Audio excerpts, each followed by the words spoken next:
All right. Okay, let's see. Did it work on Twitch? Hell yeah, it did. Hey, everybody. Is your mic working?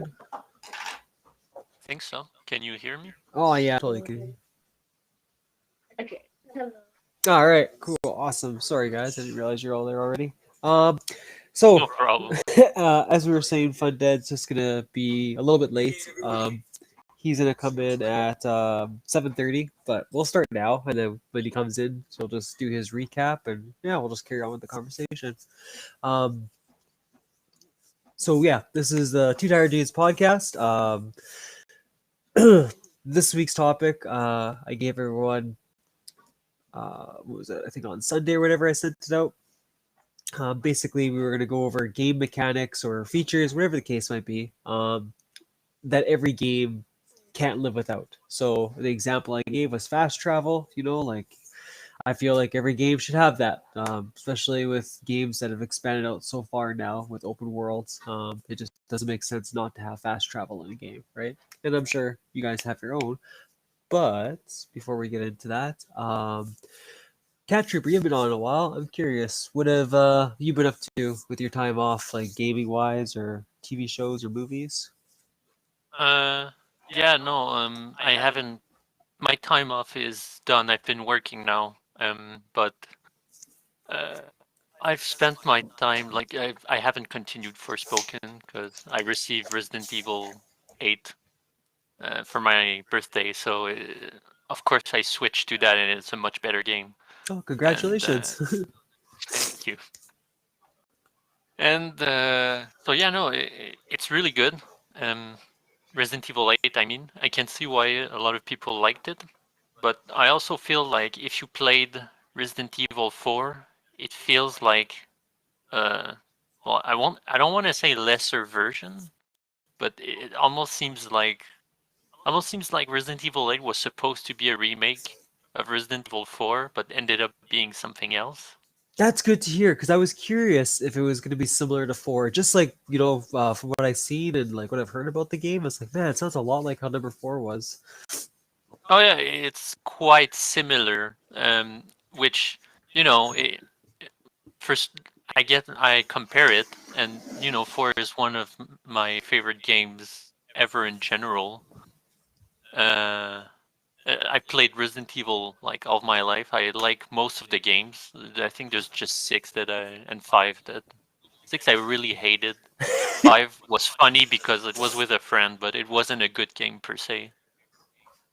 But yeah, no. So the thing that is weird is that I keep comparing it to 4, and 4 had more mechanics and interesting stuff in my mind than this one. Yeah, like what's one of the features that you're like not enjoying about number 8? Well, it's not that I'm not enjoying, is that you have the knife like in 4 or whatever, but Okay. it's not as useful as in 4. In 4, you could do anything with that knife. You could even like block a chainsaw right with it. And Yeah, that's right. in 8, it's like it's just there to be there. I feel like, or Another weapon. yeah, and sometimes I shoot the legs to handicap the guy. Then I have the reflex to drop kick him like in 4, but I don't have the prompt to do it. And it's weird because I didn't have that reflex with 7, and I think it's because of how the game might be made. 8 is way more open. You run around the village. That's really cool. Actually, run around the village, find treasures and stuff to do. So it's very open, and it compared to 7, where it was very linear and enclosed. So I think it worked better in that environment than it did in 8. Yeah, number 4 is actually the only one I play a little bit of other ones, but number 4 I actually really tried. Yeah, it was a great experience. And like I was gonna say, I was just curious because I remember that first level in 4, right, where you're just getting like wave after wave of villagers. And 8 kind of seems similar to that with the werewolves or whatever it was that was going on at the time. Yeah. There's something similar that happens. Yeah, Yeah. and and something's weird as well. I found is that it's like I said it was open, so the very open. That's nice, but then we Okay. get to like a manor at some point where there's the vampires, and Oh, okay. and I thought it was going to be big and open and like a labyrinth, but it ended up being quite straightforward and quite easy. Like I was really surprised. Every key was easy to find. Everything. So uh, Were the I don't know. bosses okay at least, or? Uh, well, yeah, it's fine. It's Yeah. fine. Okay. I mean, there's a weak spot and everything, but Yeah. on top of a tower. I mean, the presentation. I think that's the best part of 8. The presentation and visuals is really nice, but I can't, for some reason, stop comparing it to 4, even though they're not the same game. But I think there's a lot of DNA of 4 in that game, and to me, it it sort of takes away a bit of the magic for some reason. But like I said, someone that never played 4 that plays this, I can see why they're very much enjoying it. Yeah, it's kind of And, neat, with and I'm Resident still Evil. enjoying it. Like I'm saying this like it's negative. It's No, still no, no. really good. No, I get it. It's just like something you noticed right about the game. And I was gonna say that's the Yeah, funny thing with Resident Evil, right? It's like sometimes it's really hard to predict the direction the next game is gonna go into. It's not like they're different, but you're right. Some of them are like action based, and then some of them are more like horror survival, right? and well, the other thing that doesn't help is I don't like the Ethan storyline and all that. Like, I'm not a huge fan of the character or anything. I think he's a plank of wood, really, with one-liners here and there. So that doesn't help, I guess. But all the villains and the monsters and everything are all super flashy and great and bombastic. So that's fun to watch when like I said, when Ethan doesn't have to say anything. So I guess compared to Leon in 4, let's say, Yeah, where I mean it's super cheesy 4, but that's the point, right? It's recreating the action 90s action films yeah, in exactly. Resident Evil 4. Um, when number 4 does come out, like the remake, are you gonna dabble back into that now after playing 8, or do you think you have Well, to? here's the thing. Like recently, I've been telling myself like I want to get excited for remakes. I want to see like new stuff, new IPs, new whatever. Like I'm tired of Very buying true. remakes. But then I saw a video of 4, and of course, my crank's turning. It looks awesome, right? And there's a bunch of new stuff and interesting stuff, more open and not in chapters anymore. And so there's a bunch of interesting stuff that they're going to put in the remake of 4. So maybe, I try not to, but maybe. I get you too. Like I agree, right? Like sometimes it's too much, right, with the remakes or remasters, and especially when the game hasn't even been out that long. Like Resident Evil 4 is a different scenario. Yeah, it's been out for a while, I get it. But there's some games, right, where they've literally been out for like maybe 3 or 4 years and they're already getting a remake or remaster. Yeah, well, like the Last of Us, really. Exactly. Perfect example. Yeah. But I agree But yeah, no, too. it's like they released a remake of Dead Space recently. I haven't touched it. Uh, it's a really good game, but it's just I don't have the feeling of revisiting that one specifically for some reason. Yeah, I can't remember who brought it up last time. It was Pizza or Jimmy, but they said it like pretty well. Like, I mean, yes, there's been a lot of great games since then, but almost like that 360 PS3 cycle. That was like the last good hurrah for like variety of games because yeah, it does feel now that there's a lot of remasters, remakes. I mean, I guess Yeah. that's kind of with any entertainment, like movies, TV shows, same scenario, but. Oh yeah, for some reason, the game industry wants to emulate the movie industry, right? Yeah, So they both copy each other here and there, on where they are in their cycle. And so yeah, in both cases, they do a lot of remakes or reboot or sequel reboot or sequel of a dead show of like 80 years ago. Yep. And So true. so I mean, we're doing the same in games, and it's sort of honestly annoying. It is, yeah. And cause it's be fun to see something new instead of constantly remaking the old stuff, but with better graphics and Yeah. the changed story.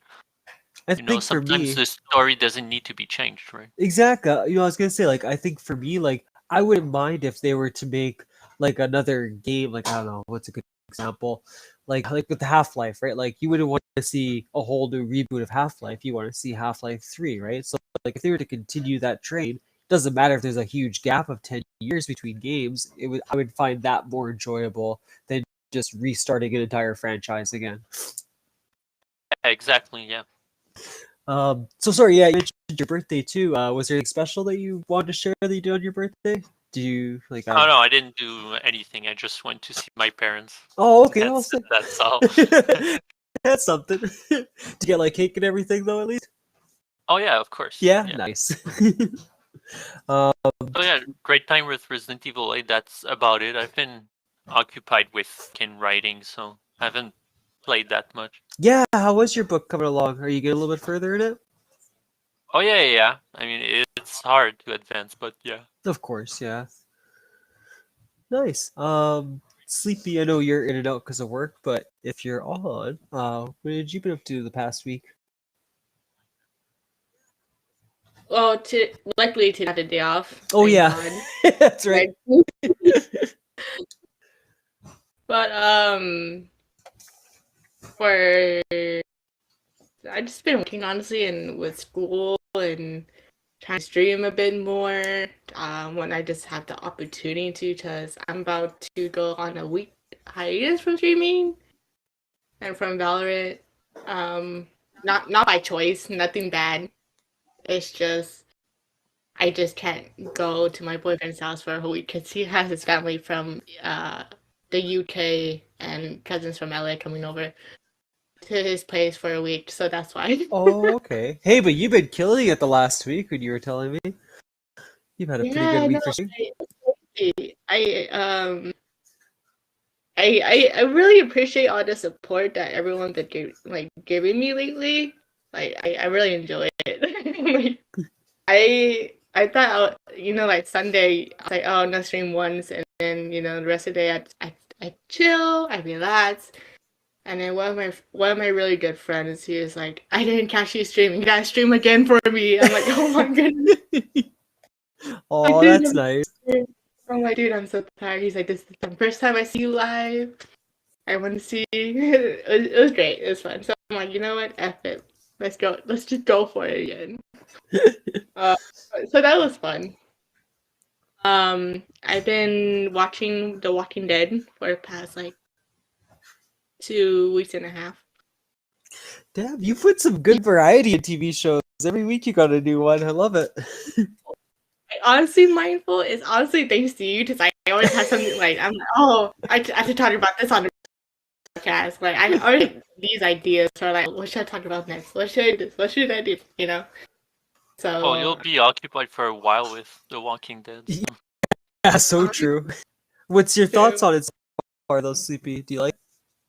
I watched The Walking Dead before. I just stopped because I kind of know how each and every person dies basically, or sacrifice themselves. That's how I put it. I don't know, for nicer terms. But, no, I'm on season 2 right now, and it's like it's good, and I started watching the new season of Excuse me. Years. Because season 2 is out, so that's kind of me and Otto's thing. We watched the first episode, and then the second episode, half of that episode last night, till we fell asleep. Oh, Sorry, nice. of what show? Tokyo Revengers. Oh, right. Okay. Yeah. So yeah, So far, so good. Like, me and him kind of forgot because it's been a while, but like everything's kind of slowly coming back to us. So like, we were watching last night. We're like, oh shit, oh, is this person? Oh my god, you know, it's like. So yeah, I'm happy that I got today to chill, but after today it's just back to work and school and first exam on Monday next week. So woo! Oh no. What do you have to do for your exam, Sleepy? Is it like 50-50, like 50% paperwork and then 50% like project, or? Or online. So all my classes are online, and then Oh. I just been focusing on this one class. I'm taking a stats class, a statistics class right now, and I just been focusing on that class. As you know, Monday and Wednesday is always on Zoom. My other two classes, I kind of blurred out my mind, my memory right now because it's a self study class, and I just have a lot that is happening in my personal life. That I'm like I get that. That but makes sense. for game, right? Fast travel and stuff like that. Shit. I don't know. All I can think about is Genshin right now. I was gonna say, yeah, on your streams, how did you do in Genshin and Valorant? Did you get a little bit further in Genshin, or any sick Genshin, matches in Valorant? I actually got a lot further off stream in Genshin. It's really interesting how the story is playing out. Nice. There's not fast travel, but I guess similar to time travel, like when you can speed up the time. Oh, okay. So that's pretty cool. I kind of the only one thing that I don't about it is that so in Genshin the time is military time, so like 1800s, 1700s, stuff like that. I don't know military time, so I'm just like, oh wait, I have to look this up. Hold on. So I'm just like, oh my goodness. I'm like, oh, okay. But with Valorant, it's fun. Kind of sad that I deranked 7 tier. But that's what you kind of get for playing with, like, especially when you solo queue. You to have some games like, oh, my team's amazing, the comms there, everyone's Yeah. in their role, and then okay, I don't try it again. Next game you have, it's just that everyone's completely dead. You're like, okay. I was gonna say you were playmates last time, right? Because I don't think I heard the voices. My first stream, I played by myself. Yeah. Okay, that's what it was. I don't think until later that I actually had friends to play with, but I think during that time I just played by myself. Yeah. Second stream I had a friend to play with me, which is interesting. But I did have some people, like, oh, how's it going? And see that. So I thought that was pretty cool. Yeah, I guess it's harder when you don't have like your normal squad that you always, go with. And like you said, you get like random people. Yeah, I would usually have Otto playing one because he just makes it so funny. Yeah. I don't have. When I'm playing by myself, I'm really quiet. So I just basically let people watch the gameplay and what's happening. And then yeah, I just if my team talk, I talk. If they don't, just to sound be silent gameplay. I was pretty happy. Sorry, go ahead, Cat Trooper. I was just going to ask, could you sell me on Valorant? Like, I've been looking at it for, I don't know, for a long time. I've been wondering what makes it worth it to play it. But honestly, when I first started playing Valorant, it was like probably a year or a year and a half ago when I started playing. I saw my boyfriend play it, and that was my first initial thought was, what is this CS:GO plus Overwatch, combination. And then he actually went to use the restroom, and he's like, "Can you play for me?" I'm like, "You know what? Sure." And it's just fun. I don't know how to really describe it. It's just if you like shooting games. Is it I- comparable to Overwatch or?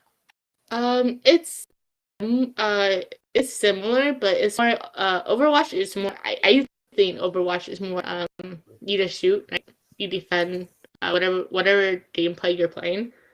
But Valorant is more strategic. Yeah. Okay, cool. Um, Well, I'm you asking because I'm going to say a hot take here, but I find Overwatch quite boring, so that's why I'm asking. well, Valorant, I don't play Overwatch, so I can't really give my opinion about it. For me, I think Overwatch is chaotic. For Valorant, you actually have like you have to think a little bit, right? Because there's setups and there's lineups and there's like different stuff you do, which is really cool. Like how I depending on the map on what I play on how I play is each character, each agent has their own role, and then they have the ability that you can use as your either advantage or disadvantage. So that's if you want to learn lineups to look at other streamers that play Valorant, and some of them are actually really pros. So and I also play it because of the toxicity. It's just fun. Because of toxicity? Yeah, I like it. I like the toxicity of it because it's interesting to hear a little kid is like, "Oh, you suck," when they're on the bottom of the scoreboard, and it's like, "Kid." I think that's the first time I've ever heard someone be like, "Oh yeah, I like the toxicity of the game." Like some moments can be like really fun when they try to be toxic. It's actually really like, it's just like okay. But there's some moments where you can get heated. Um, I was telling I think Mindful and mom like a while back. I was like, I actually got mad on stream. When I was playing competitive mode, I guess, and I actually got really mad on stream. Like I usually don't get mad. I hate getting mad. I hate being mean. So it's and So you like ruining kids' games? I'm not toxic. Unless they're toxic to me. Let's put it like that. I'm I just try to be more supportive. Like, oh, nice try, like good try. But if like they're talking bad about me, I feel like I have to defend myself. And it's like, you know what, you should. I don't be like make them cry. It's like okay, you should be talking type of stuff because scoreboard, Yeah, for sure. I'm not you suck because I'm not that type of. I'm more like, oh, nice try. And usually um a lot of people are actually really nice. But once in a while you have that one or two people on there just like, hey, I'm better than you type of thing. Oh, I'm sure it can't beat the League of Legends toxicity level, so. I mean, a lot of toxicity comes from people who play League. And they switch over to League. So kind of had to like, I match people's energy. I match people's vibe. If you're not me, I'm nice to you. But if you want to be toxic to me, and I'm not give that same energy back, I'm not gonna be a pushover, An equalizer. Yeah, basically.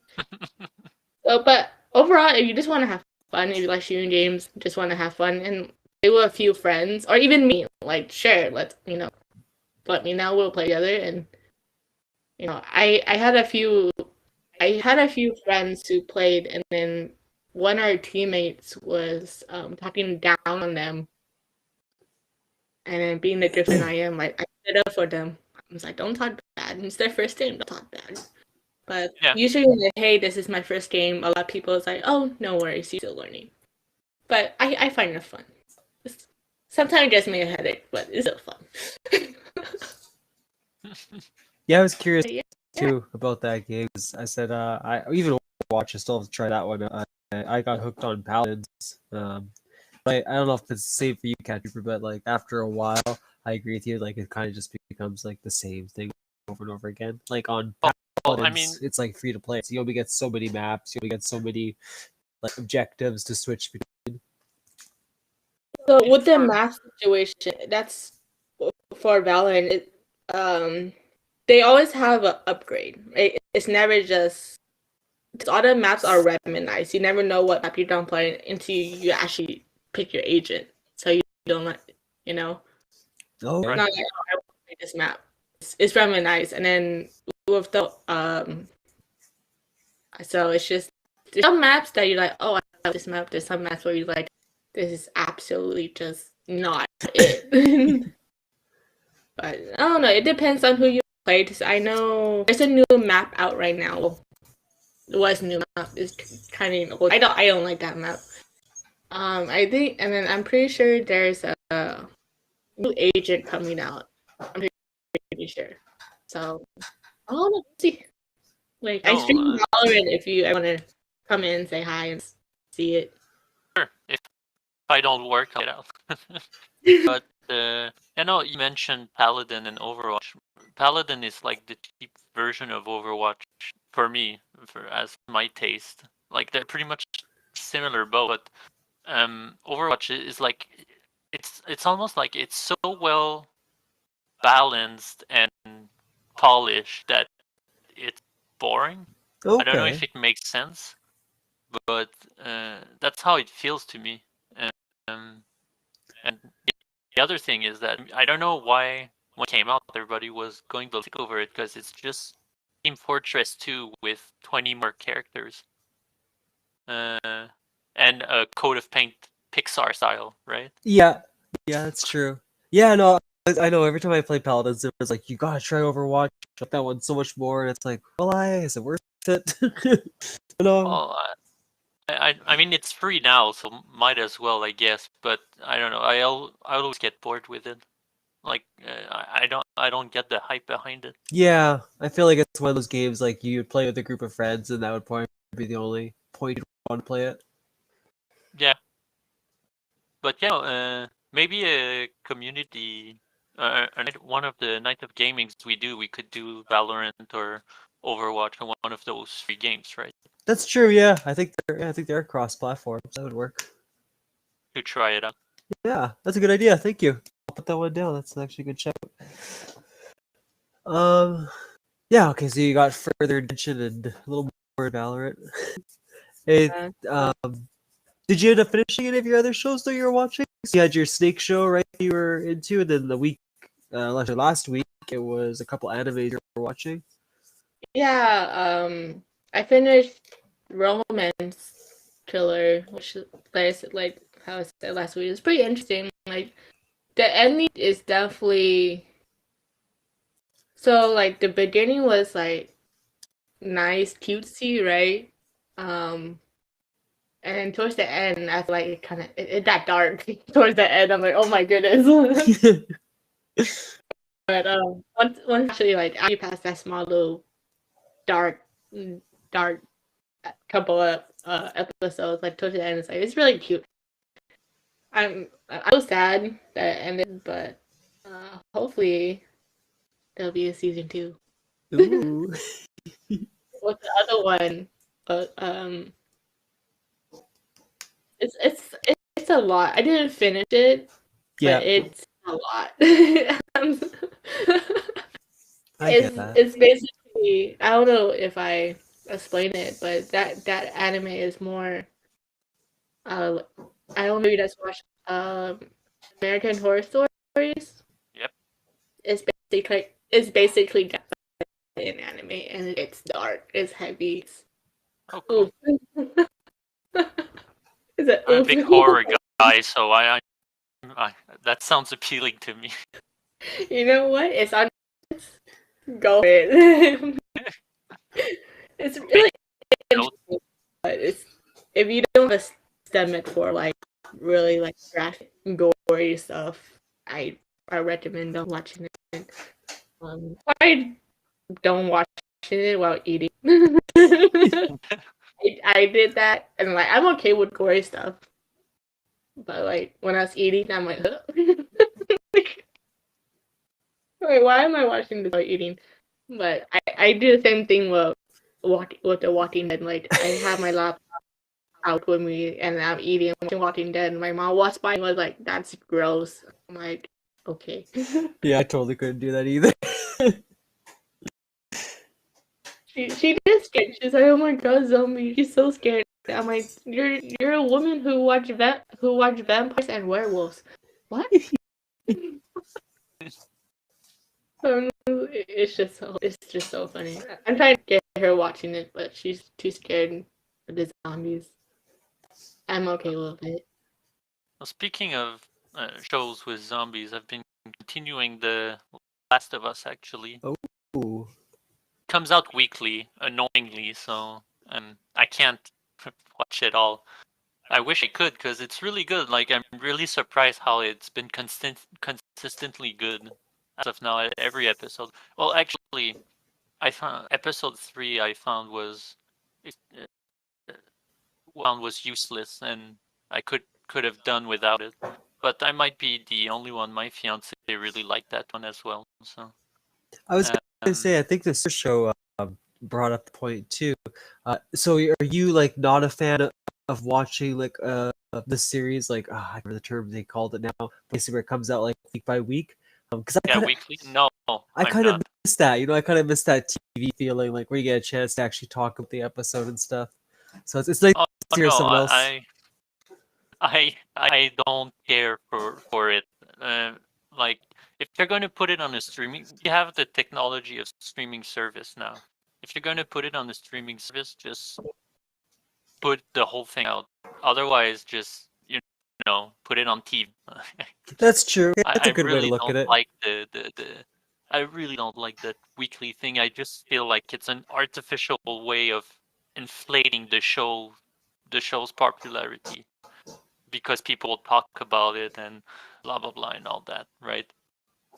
That's true. Actually, I that's a good way to put it. Yeah, put it I on find TV instead. it's just a marketing stunt, and which annoys me. So I wish they would put it all in one go. Because they used to do it weekly because that's the only way they could do it. Yeah, Now we have the technology for it, and we don't. Why? Because people talk about it more when it's weekly on social media and all that. So I'm pretty sure in the numbers they see that uh, people will pay longer subscriptions if it comes out weekly, most probably. oh yeah. I didn't think of that either. That's a good point. But yeah, no, I dislike episode 3 because I find they missed a big opportunity. Have any of you played the first Last of Us, or I don't remember? Unfortunately, no, I didn't have any of the newer PlayStations, so I didn't get the chance to do that. Well, without trying to go into spoilers, there in the game there's a town where it's filled with traps and this paranoid guy that Joel wants to meet as a friend. He's a friend that owes him a favor, kind, and could help with getting her. Okay. And in the game, you have to like manage through the traps and all sorts of danger, and you get caught in one at some point upside down, and a bunch of stuff, really nice stuff. And there's none of that in that episode. You just see the backstory of that friend living in this empty with his partner, and that's the whole episode. That's it. That's all. And if it was part of the episode, I wouldn't mind. But that was the whole episode, and it was the longest episode of the season of yet. It was more than an hour. It was like an hour and 30 minutes or an hour and 15 minutes, something like that. I say it must So be a challenge, to capture that video game magic for some of those episodes. I well, haven't played the whole game, so I might be a it's little just they off. didn't need to do that take this whole episode for the backstory of that guy. They could have just done it with like the start of the episode and then move on with the rest of the episode and with Joel and all that. Oh, But okay. that's not what they did. And so yeah, they cut a whole big thing. Like there was no trap like I was telling, managing through the traps around the city and all that was cut. You only saw backstory. Then you saw Joel, take a car and leave. That was basically the episode, and it was really, really slow and stagnant compared to the pacing of all the episodes they've done. So I'm not sure what was the point of that episode, honestly. But otherwise, it's been really good. Like the last one they put out, the 4th episode. It's my favorite one of yet. It was really, really thrilling and cool to watch. It was, great emotion moments between Joel and Ellie. There was great action. Just everything was there for that last episode. So can't wait for next Sunday to watch the rest. I'm curious, Catcher, because no one's ever said it yet.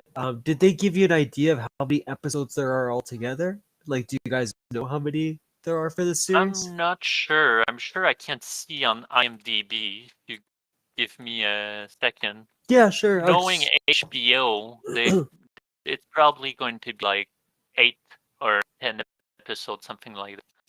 And Okay. according to IMDb, it's 9 or 10 episodes. 9 episodes. That's one thing too. I was talking with my girlfriend about. It's so weird how like back in the day when I was watching on TV, right? A season would be like 20 episodes, and like now it's like 8, 10. Like they're a Oh, lot I know. smaller. It's a scam. Yeah, right. Like just I don't know. I kind of miss when it was like 20 or more. I don't know. It seemed Well, it depends. There's some shows I think that benefits from a shorter time. true. Yeah. And there are other shows where it feels like they're stretching it out to have like 10 seasons, and you buy at $100 for 8 episodes. Yeah, exactly. Right. The price has Because Game of Thrones, right? When it came out in DVD, it was $100, and it for like the first part of the first season or something, or the first season of 8 episodes, right? So it's just it feels like but yeah, it used to be a season 25 episodes, and some of it managed it well and did a lot with it. Others, it felt too long, and they just couldn't put up with it. So there was a lot of filler, right? Yeah, With that's the true. 25 episode format, Oh god. like each episode, and I don't know what, right? Oh no, filler episodes were the worst. That or like flashback episode. I hated that so much. Yeah. Um, Well, that's basically episode 3 of Last of Us. It's a flashback episode. I mean, I'm sure like the last part of that game, it would probably be pretty cool to see as an episode. But like, I mean, I know it's a little bit of a spoiler, but is there any part in the game that you're actually looking forward to seeing in the series? Sorry.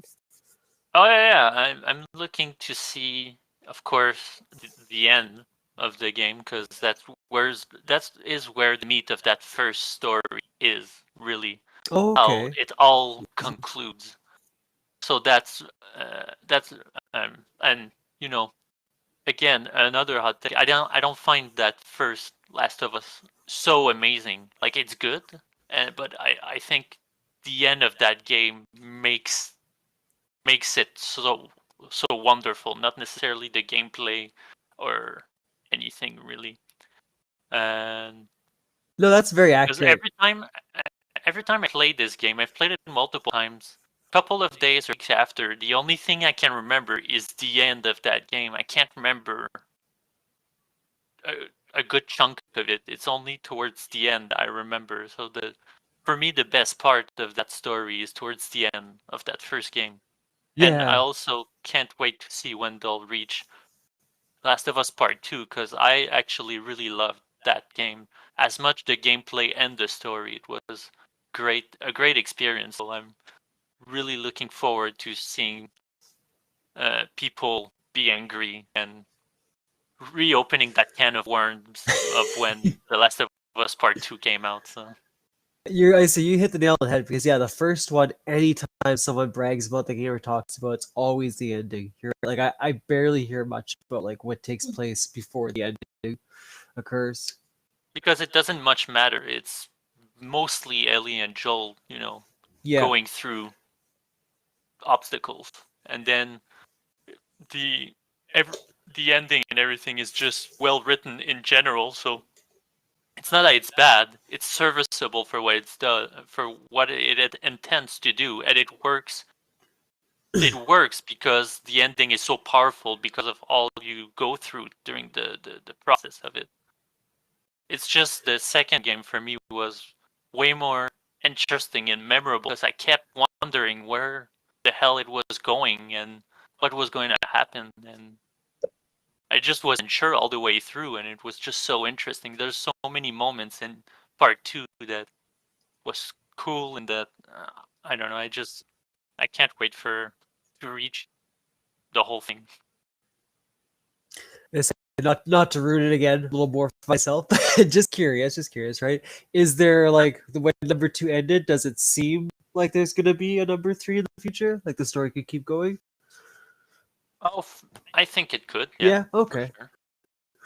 Just, It doesn't have to, but I think it could, especially that it's called part 2. Any series that have like part 1, part 2, there's normally going to be at some point the final part. Or, yeah, something like that.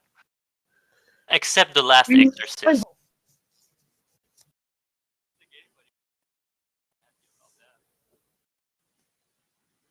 I'm about to steal a piece of cake. I don't know how they would be. I don't know if we gotta let them sit out or not. Okay, there we go. With them being in the freezer. Sorry about that. The stream decided to crash there.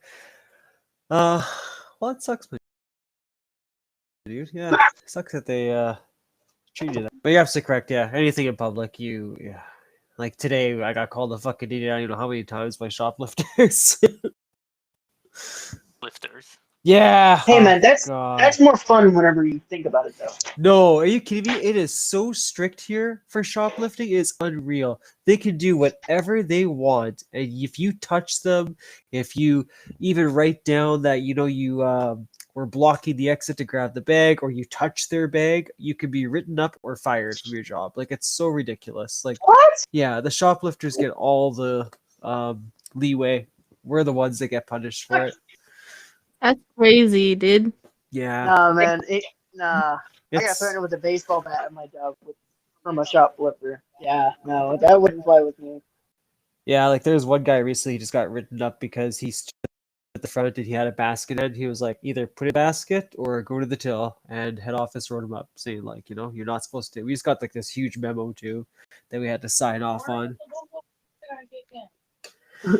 It was dumb. So my fiance is gonna be playing Call of Duty. She's sitting here next to me. Oh, no worries. I don't know if you guys were on Basement Gaming when it happened, but like the worst scenario I had so far happen was this, I don't know, teenage punk punched one of my coworkers in the face because she was trying to get product back, and she's like an older lady, right? Like she's like, yeah, okay, it gets worse, buddy. Like I obviously reacted, I punched her back, got the stuff back, all that, right?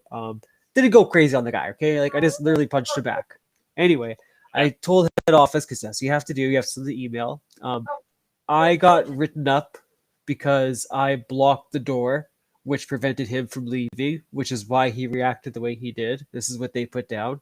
And then on top of that, I had to write up the girl that got punched in the face because she too was standing there and shouldn't have been.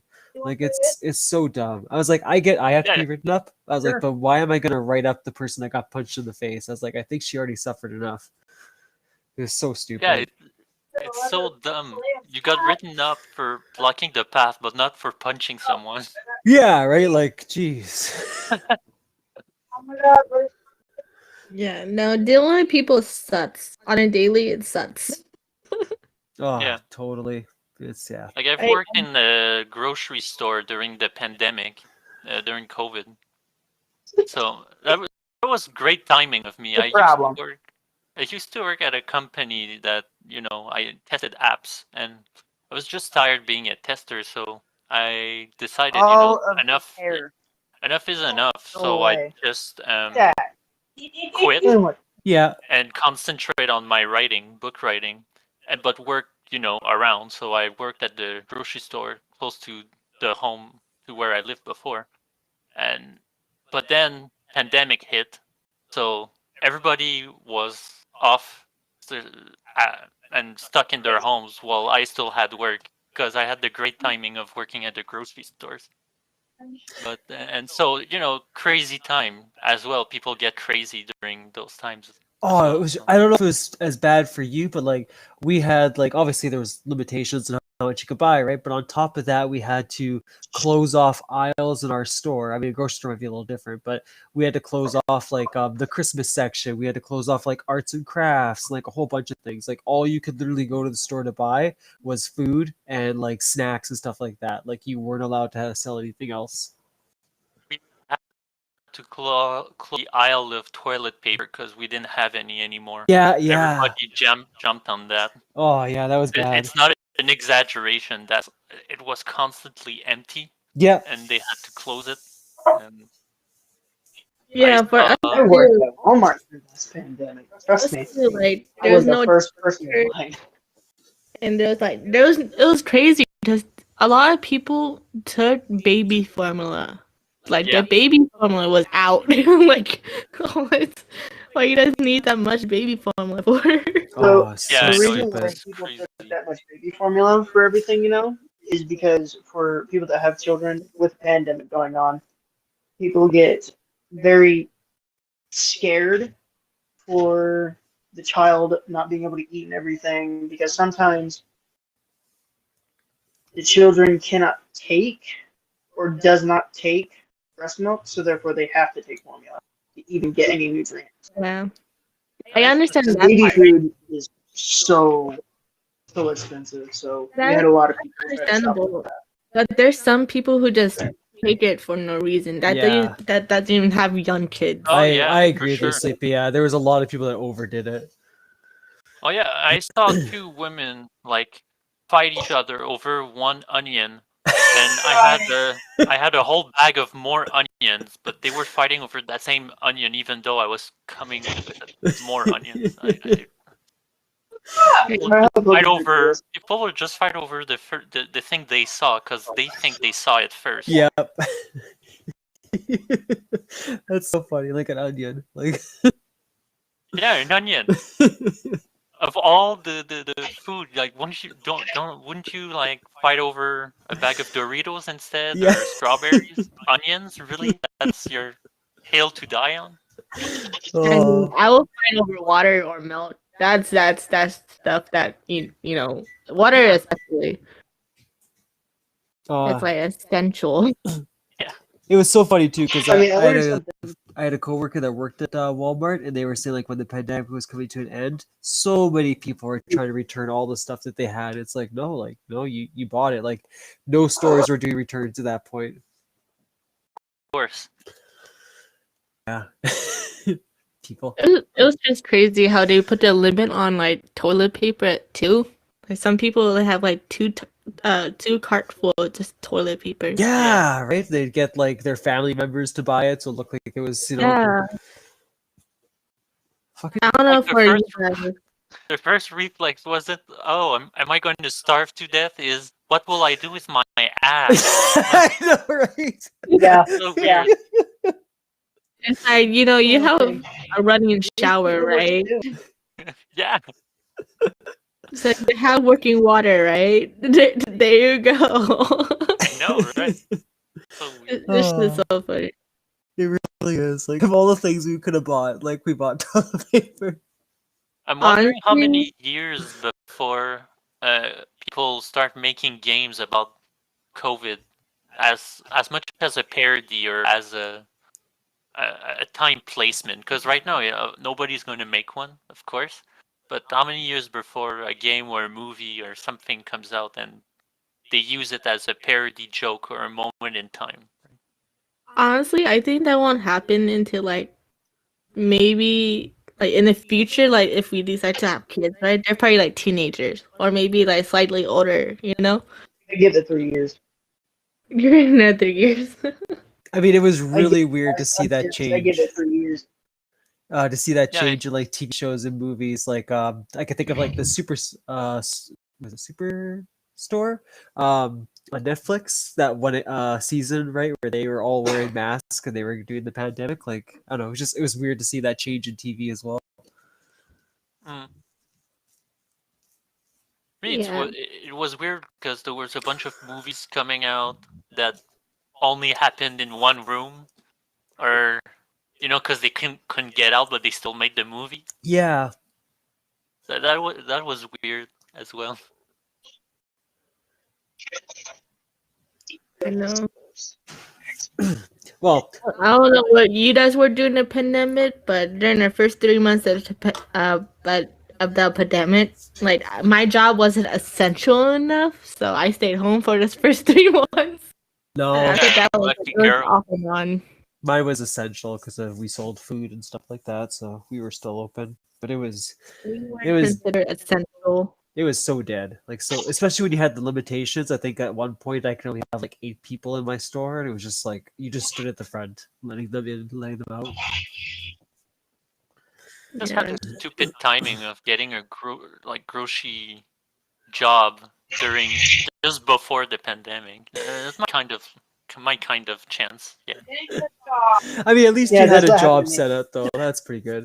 You didn't have to worry. Well, now I have I went back to QA because turns out it's not that thrilling grocery guy. So No, that's true. I did that before for one of our grocery stores.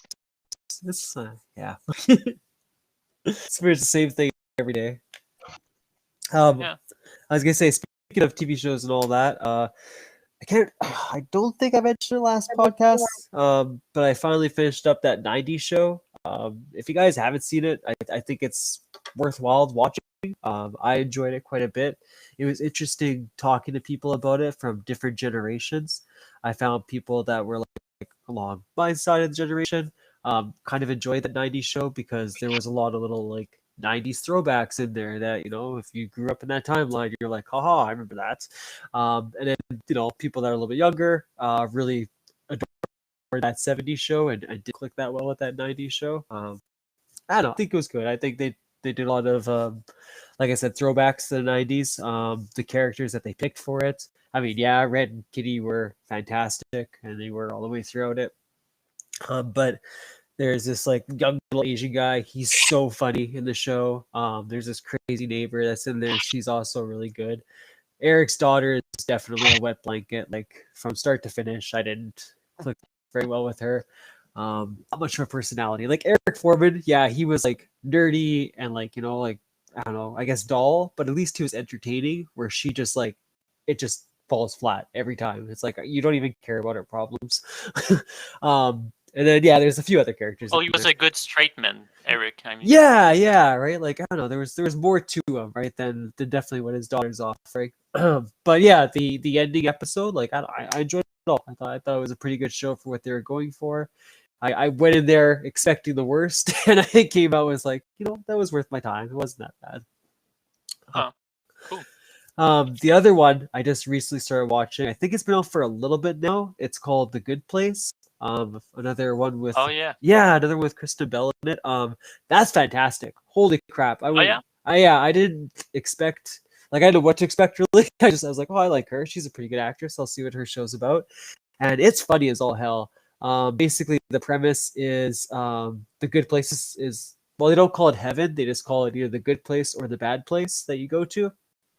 And basically, she died. You find out like instantly, and your life, I guess, is being summed up all the time with all the deeds you do. So, those that are extremely good get to go to the good place. Those that didn't make the cut go to the bad place.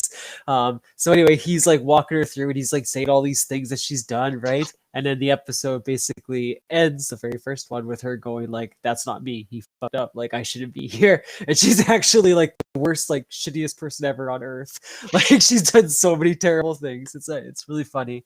And in heaven, or the good place, you also like get the perfect house that you always wanted. Your house is filled with all these things that you've cherished in lifetime. So like on her wall she has a whole bunch of clown paintings, but she's actually terrified of clowns. And like she has like the smallest house on the block and everyone else has like mansions and stuff. Like she's just everything sucks for her. And on top of all that, you get to meet your soulmate, like the perfect person for you.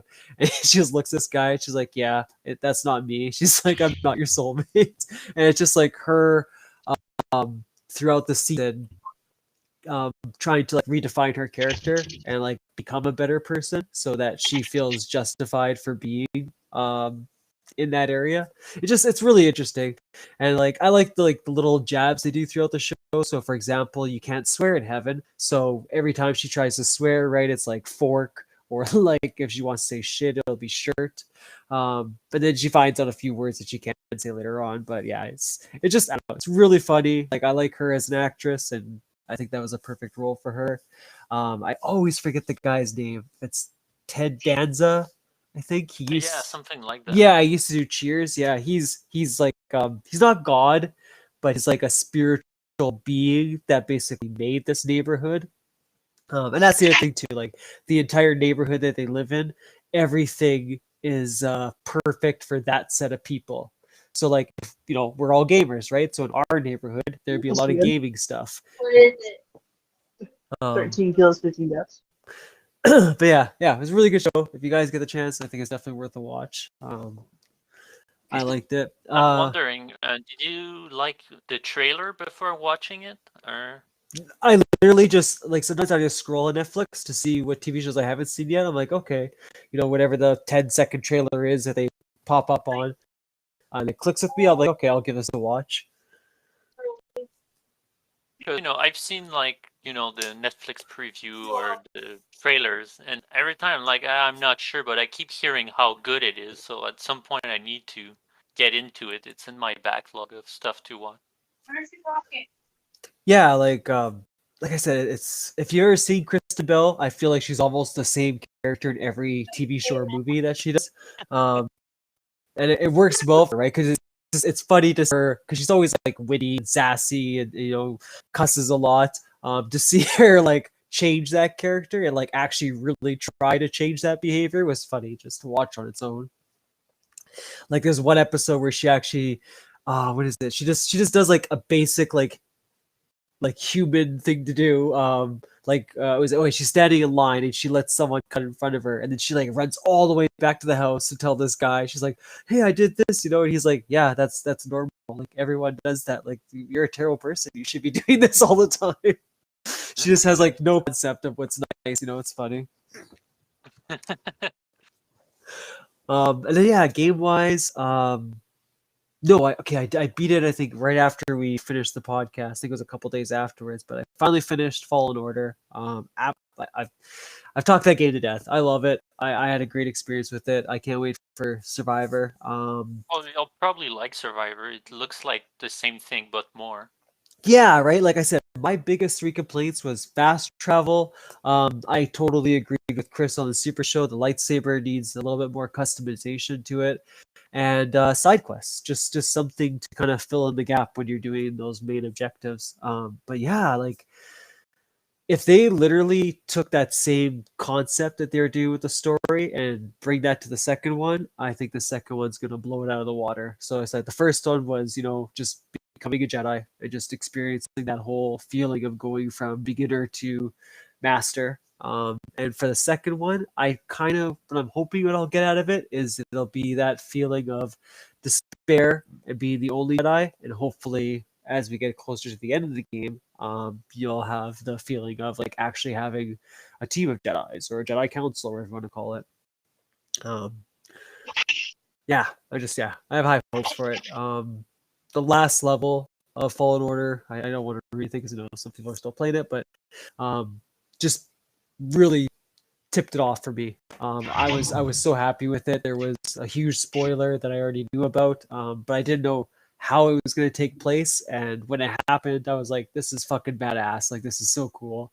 I'm glad this is how they chose to introduce this person, and yeah, I can't wait till Z-Chick's done it because there's a lot of things I want to talk to her about it, and just. But you like Souls-like, right?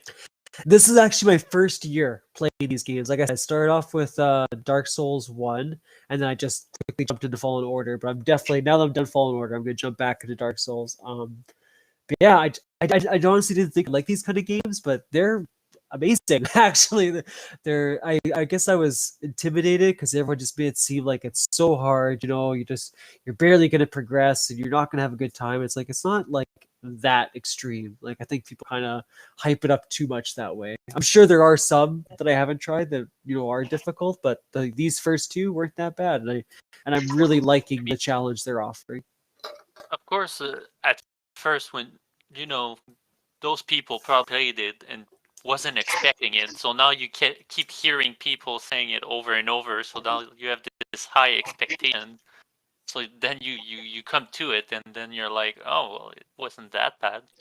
But I think it's just expectations managing of how difficult it is. Because if nobody told you it was hard and you tried it, maybe you would have been more surprised. So true. Yeah, that's right.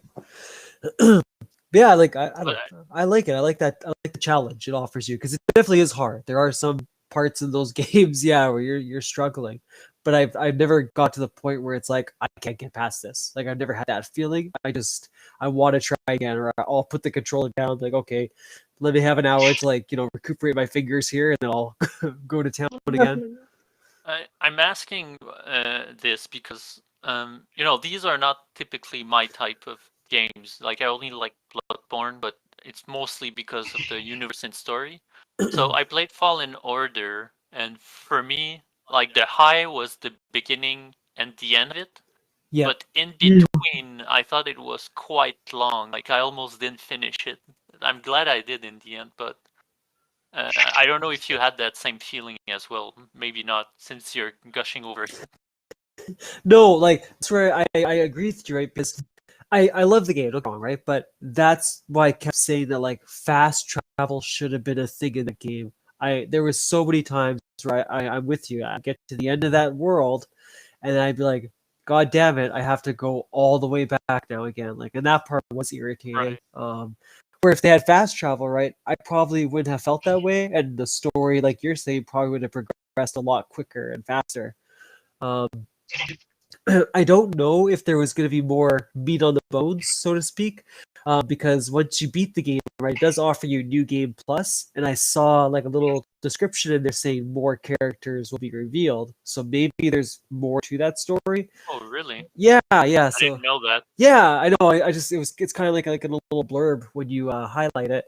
Well, I played it on launch. I don't know if it was there before. Oh, okay. Maybe it's something they Anyway. added. I guess if they added it, cool. Okay. And like, Interesting. and the same thing too, right? Like that's what I'm saying with the side quests. It's like I didn't even know. Like, I think there's 2 achievements you get. Like one for the bounty hunter, like killing 4 different bounty hunters, and then killing 4 rare beasts. But when these things appear, right, you don't even realize that they're anything special. Like they feel like just like an elite boss, like nothing out of the blue. Yeah. So yeah, just I don't know, even like a little progression bar, something on there probably would have made those levels feel a little more entertaining. But yeah, this it was a story, and honestly, that's the main reason why I gush over it is just the story, and like I said, feeling like you go from nothing to like this amazing Jedi was just fantastic. Who like the way they cool, the way they executed it was perfect. So I'm saying hopefully Survivor, whatever element they want to go with it, like my theory was just starting off as one Jedi and then slowly building up your crew. Or whatever option they take. I hope that they grasp it the same way that they grasp this one. And then what was the other game? Oh, I finally got to try GoldenEye on Xbox, which was it was exactly what I thought. I was like, wow, this feels just like N64. Like, I mean, it's cool, but it's still N64 GoldenEye. Like, sure. It's a couple of polygons, right? Yeah, exactly, right. So I mean, it's neat. Like I said, at least the new generation gets to experience that game. Well, I mean, okay, like I know it's the most nostalgic game of all times, right? Everybody has a fond memory of it, and it is a fun game. But every aspect of that game has been bettered in every way by every game Yeah. ever since.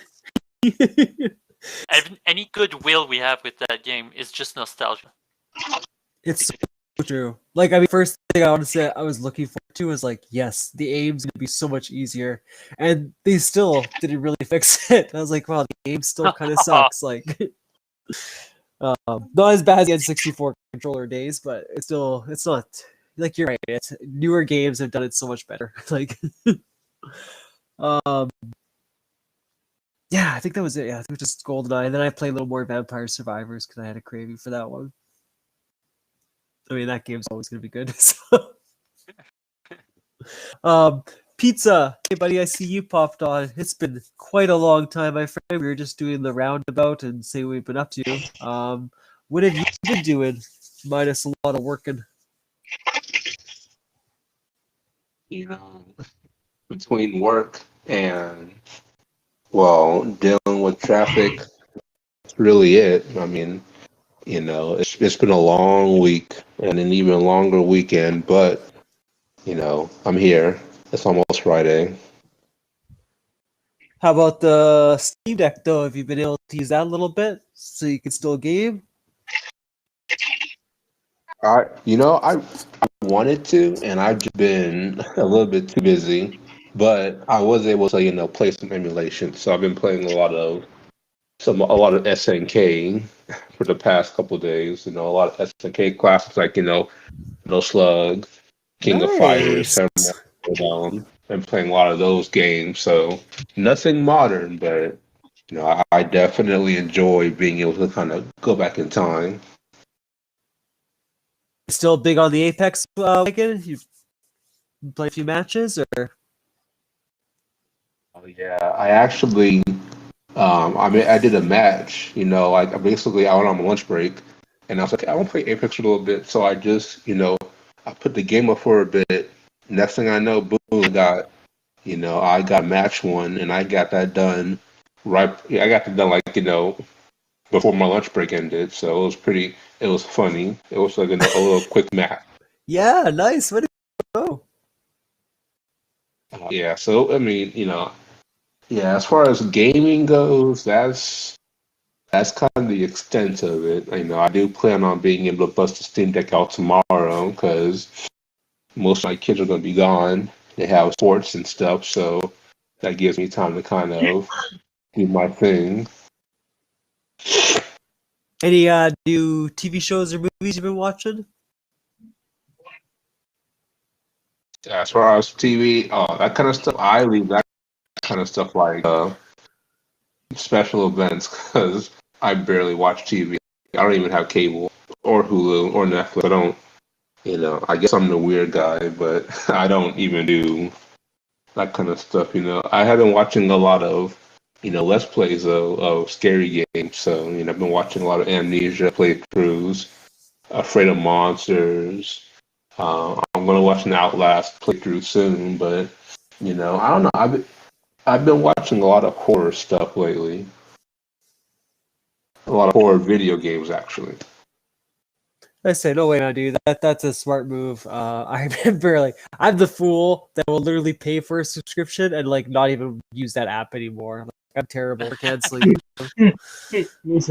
Oh, like I think Oh, I. That's yeah, what happened to me with Game Pass, where Yeah. or with the Epic Game Store, where I would have a bunch of games, but I just never touched them. I just always like touched the game, the $80 game that I bought because I was interested into that game, right? Yep. So I just stopped paying. I stopped with Game Pass because I wasn't using it that much.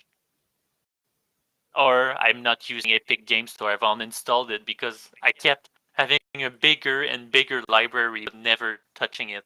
Like, for some reason, when it was free, I just didn't mind it.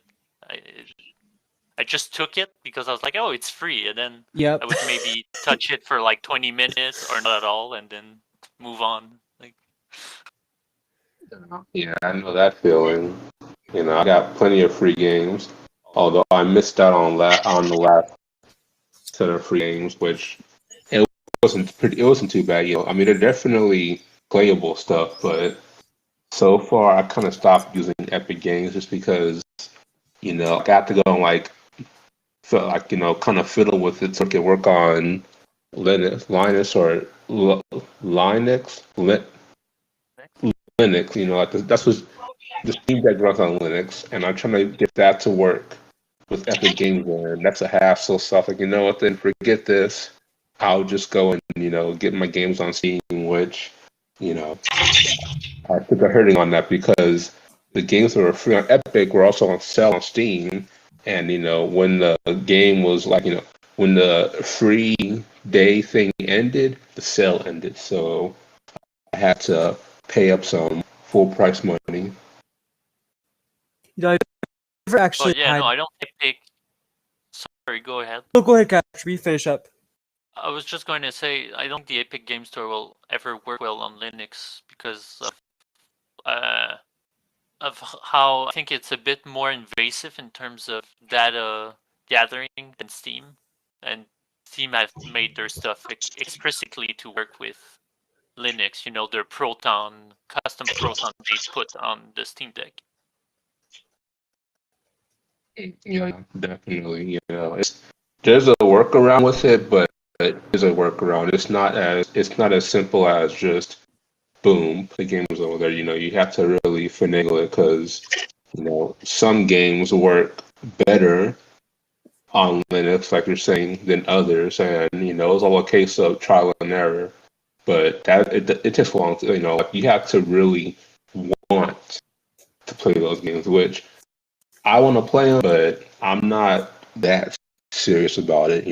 If I want to play it that badly, I'll just stick to do it on my PC, and I'll leave Steam games to the Steam Deck where it's just you plug in, you play, or I'll stick to emulators where it's easy to just emulate old games. So that's kind of where I'm at right now with that whole Epic thing. That sounds like a good plan. I was gonna say, I never really had a PC right when Z was out and all that, and obviously Chromebook. I don't have real access to it. How does it work though, John, with your Steam Deck? Like, do you have to buy all the games that you're playing on there? Or is it like Game Pass? Do you get some games for free that you could still play? 'Cause you have like a big Steam Deck? yeah, because you have a big library, right? So I'm just wondering, like, did you have to buy all those games you're playing, or did you get some free with it, or is there like some kind of deal? So it's a mixed bag, because you do have to buy the games with Okay. the Steam Deck, but it's not it's not too big a deal, especially when you get the games on sale. So most of the time I go on these sites like Humble Bundle or Fanatical, and I might get they have bundles on sale. So like for example, last month or nothing, I don't know when or last year, like they had like the whole Ukraine bundle going on, Oh yeah. and you got like 40 games for about $10. And so, Wow. you pay the price, and then, you get all of those games. So, like you can probably get yourself something decent for a fraction of the price elsewhere. But yeah, you have to, it has to be a Steam game. And then once you do that, it just goes to your library and then boom. But as far as like most games go, a lot of them are like, they're either playable or they're like completely playable, or like like there's like compatibility issues or whatever. So some games may run better than others, but 99.9% of the time, the games are functional. Like you can run Cyberpunk without any issues. If you just like if you want to do it at the base, like like just the casual, 1080, or I guess not 1080, like just clear vision with 60 frames, that's possible. I mean, if you want to have like ray tracing and like 100 FPS, then you may see some drawbacks. But yeah, most of the games are playable and functional. And when it comes to buying them, you can get games. Like I know I got some old Steam games for like $1 from like just key resellers. Okay. Okay. Yeah, so it's also No, I was gonna say, I was just curious, yeah, because like obviously it's a really useful tool in gaming.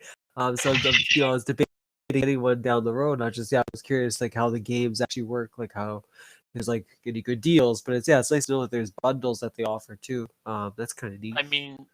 Uh, I don't think you would have a better deal than getting a Steam Deck and putting a Switch emulator, and there you go. You have all the Switch games plus any other games you want, right? Ooh, So that's the problem true. with the Switch is that they have no games. Yeah. Yeah. Yeah. Yeah, you can probably find well, at least from what I've been seeing, like on the whole emulation side, like you can probably get those games day one because somehow you can get, I guess with Switch games not as powerful, so you can make that stuff work instantly. Okay. And yeah, Oh yeah, for sure. I don't have the emulator for Switch yet. I want to get it, but I have to actually sit down and do that because there are some games like the Zelda, the Hyrule Warriors game. I want to get that. I want to try in that Bayonetta game. I never played it, but I may as well see what it's all about. But yeah, I mean, you can get free AAA Nintendo games for free. I mean, well, sorry, free asterisk. You gotta pay the entry, which is like $3.99 for the base model. But after that, though, you have access to all your Steam games. Like we have the emulator as well. You have all the way from PS1, well, really, I mean, really from like the Sega, the SNES, all the way to PS3 and Nintendo Switch, plus your Steam games. And I mean, yeah, he's right though. You're not gonna find a better deal than a Steam Deck. Even if you try to get a Switch for half off, that's not even worth it. Like you may as well just get a Steam Deck and call it a day. Well, you see, I used to have a Switch because, yeah, I know, I wanted to play Bayonetta 2 because I played it on the Wii U. Nobody had a Wii U, so nobody played it. And so I wanted to play that. I wanted to play the new Zelda, Mario, blah, blah. So I thought, there'd be a slew of stuff that would come in. Then I played 3 games and then nothing else. And then my Switch just was full of dust. And so I sold it to my friend because I just never used it. Then shortly after, I think the Steam Deck was announced. I was like, well, that's a much better deal. Plus, every game now that comes out on Switch, it's chugging because of the low specs, right? So you can run it even better with more and better looking with mods and stuff on the deck. Indeed. Well, I guess I just have to hope that Cheyenne will get lucky one day and find me a $2 Steam Deck like she did with the Switch for me. If I ever told you guys that story, she used to work at the thrift store, and they didn't know what the Switch was. They thought it was like a poker machine, so they priced it at $2, and I literally got a Switch for $2. Yeah, it was such a good deal. That's insane! I know, right? Wow. Okay. That's insane luck. This is like the best gaming deal I'll ever get in my lifetime. Yeah. Oh, definitely. Yeah, and I mean, honestly, at this point, now, in that case, I could see why you don't have a Steam Deck yet. Being able to get a Switch for that price, Oh yeah. I mean, that's a big win. Know that. So yeah, Sleepy kind of hit the nail on the head there earlier. Give you guys a few minutes or whatever to think about it, but I brought up earlier as a topic of discussion, gaming mechanic or feature, something in games that you think we just can't live without. So my example earlier was fast travel. Yeah. I'm very passionate believing that fast travel should be in every single game. I don't care. Well, but maybe not fighting games, but you know what I mean? Like any kind of action RPG, things like that. You definitely need fast travel. Can I counter it with something? Of course you can. Oh, I want to say, if your world is engaging enough, I don't think you should need fast travel. Because if it's engaging enough, you'll want to make way back, right? I feel that way when it comes to like Bethesda games, but there are many moments where I'm just like, yeah, I just want to literally travel to the next place now. But that's the problem, right? A lot of the times, design-wise, it's hard to do to make it interesting every time to walk around. Yeah. And like I think yeah. time-wise too, right? Like I don't always have a lot of time for games, so sometimes I find myself when I'm getting close to the end, I just want to like speed it up and just get to the end of the game so I can Yeah, move I on. guess so. Yeah. What do you want to do? Yeah, no, I agree. I think that, fast travel should be in games, especially, when you have an open world game, just because, I mean, yeah, you're right. You're right, Kat. I should, enjoy walking back and forth, but man, sometimes, like when you're doing fetch quest, and it's just like, there's no real reward to it. It's like, oh, okay, whatever. Let me just, teleport back and forth. But like there are moments where I do just want to kind of take that scenic route and just I just enjoy like for example when I was playing Forza, like I had a fat travel I guess post near the next race, but it's like I was like what, let me just go ahead and like take a detour because it's like it was on the beach, so like let me go ahead and do that, and I enjoyed it. I enjoyed driving a big old Jeep on the beach side watching the watching the waves and stuff. It was pretty cool. So there are instances where I like being able to travel, but sometimes when it's just going to be one of those things where it's a do as I say, then yeah, let's just knock it out real quick and be done with it. Yeah, I was gonna say Kat has a really good point too, because I was just thinking about that with Morrowind, right? Morrowind basically no fast travel, right? No check marks to put on the map. Had to read your journal, and that was probably the most fun I had in a video game. Like I got so invested with it. I remember tracking my own notes on my own like notepad and stuff, so I knew where to go and what to look for and who were the main characters. Like I Dying. Just how cold is it? Also, enemies. If I should just teleport, fast travel to the town and then fast travel back to the town I'm in. Yeah. But but besides, like, everywhere you look is pretty. The town's pretty. Everything about that game is pretty. But that's just I just had to jump in and say that. I get that. Like like when I was playing the zombie game, what's it called not Left 4 Dead, Dead Island. And like you had to do those fetch quests like I was talking about, even though, well, not in I mean, it was like a different game though with Dead Island, you have to, you have to run with Oh, a Dead by really, Daylight. really hard. What's up? Dead by Daylight. Oh, okay. Oh, yeah. Yeah. Yeah. This other game I was playing, not Left 4. I keep, I'm sorry, not Left 4 Dead. Dead Island. The game I was playing, Dead Okay, Island. it's Dead Yeah. Island. Okay. Oh no, you're fine. I have to pretty much run with like with a primitive stamina meter where it's like you can only run for like maybe 5 seconds, then you have to walk, and so you have to do that. You gotta do a fetch quest all the time. I'm talking you gotta walk hundreds of yards. Like sometimes even 1,000 meters, and you have to run and then walk.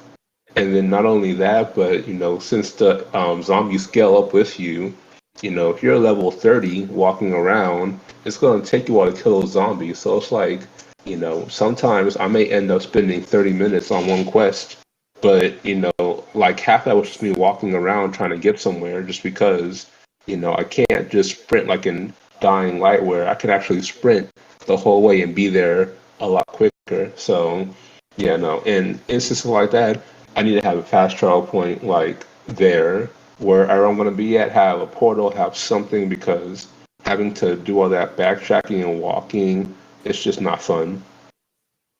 That kills immersion for me. That's a great game to shout out, John. I agree with you completely, because that was another game where I started off at the beginning going like, I'm just gonna walk everywhere because this is just a great time and everything's so beautiful. And like you're right, like I don't know, maybe a quarter, halfway through the game, it's like, okay, screw this. Like I am so sick and tired of grabbing a bottle of alcohol and bringing it over to Jimmy so he can have a swig of it or whatever the fuck I have to do this time, right? Like, oh, it's so bad for fetch quests, that game. Like it's a beautiful game. Like I would love to just enjoy it all, but like I think once I got the achievement for walking in the game, I was like, okay, screw this. Now I'm just gonna fast travel everywhere.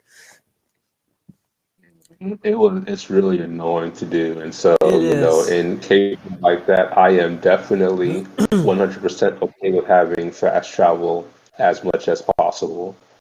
I mean, even in short games, like maybe a game that might take you like maybe 10 hours to beat, if you want to have fast travel there, hey, go for it.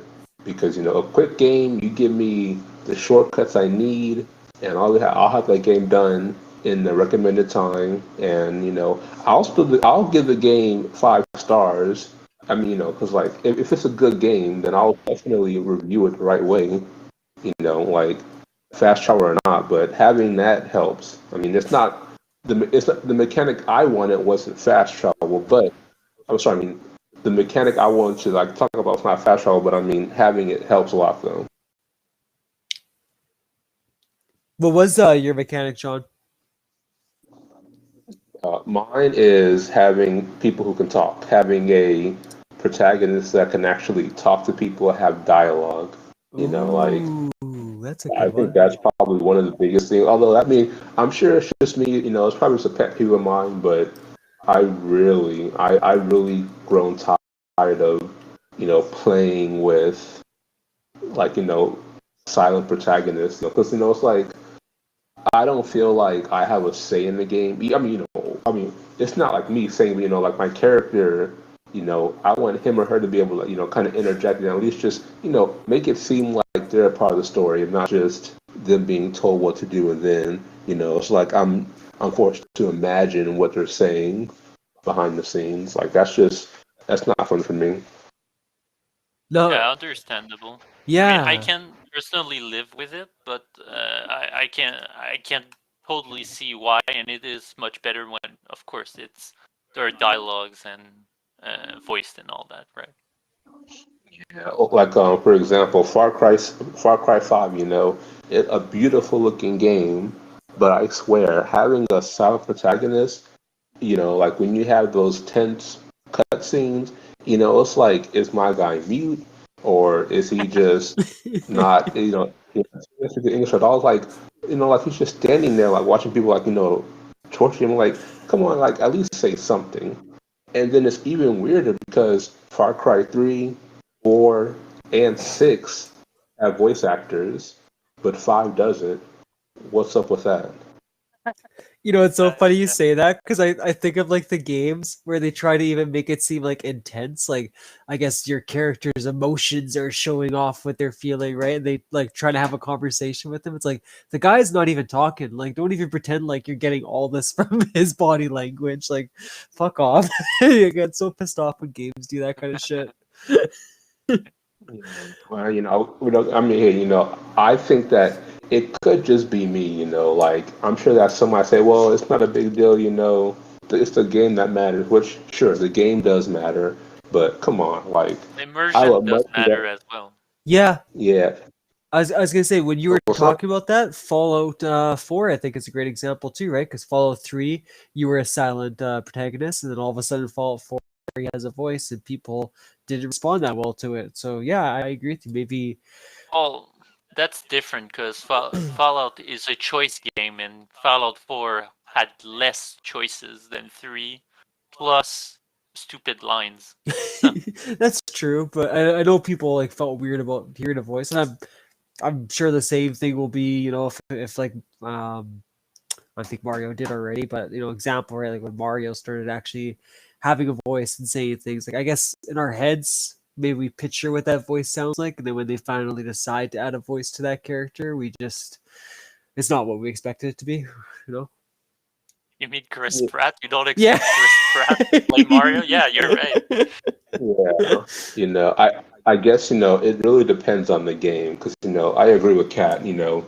Fallout, like having a person who's silent in Fallout, that's okay because they at least gave us dialogue that we could see ourselves saying in the real world. It's text that makes sense. So having someone who's silent but giving us choices to really at least speak our minds, that was perfect. Fallout 4, yeah, the dial. I mean, having the voice actor. At first, I was against it I mean, even now I'm still like 50-50. I kind of grown into it because I can kind of see now that it does add a little bit of personality, but I would still be okay with having a silent protagonist in a game like Fallout. Yep. I mean, even Skyrim, because I guess in Bethesda games, it's all about the exploration and it's all about really lore building. So in that case, yeah, definitely, Bethesda knows what they're doing with it. But any other game where, it's all about the action or like exploration in the sense where you're being social with people, yeah, just have voice acting. I mean, because certain games could, but most games, you gotta have some kind of talking. How would you guys feel about? Because I'm pretty sure Fable didn't have any voice actors for the character. What about a game like that? Would that bother you if they gave them a voice? Well, in that case, that's okay. I mean, Fable. I think that game that really was just that was also about building the lore and kind of really understanding the other characters. Like that was okay. Yeah. That was Okay. fine. I think Yeah. yeah, especially that the choices was just good or bad. It wasn't like Fallout where you had multiple choices with multiple lines, so you could easily voice, I think. I would only be okay with it as long as they said exactly what the text you selected said. Yeah. That's true. Eh? Games yeah. that do that stupid shit, oh my god. Yeah. Like you select something and then they say something completely different. It's like, bitch, I did not choose that. Yeah. Yeah, that's a good pet peeve of mine. Yeah. Yeah. Oh, that's so true.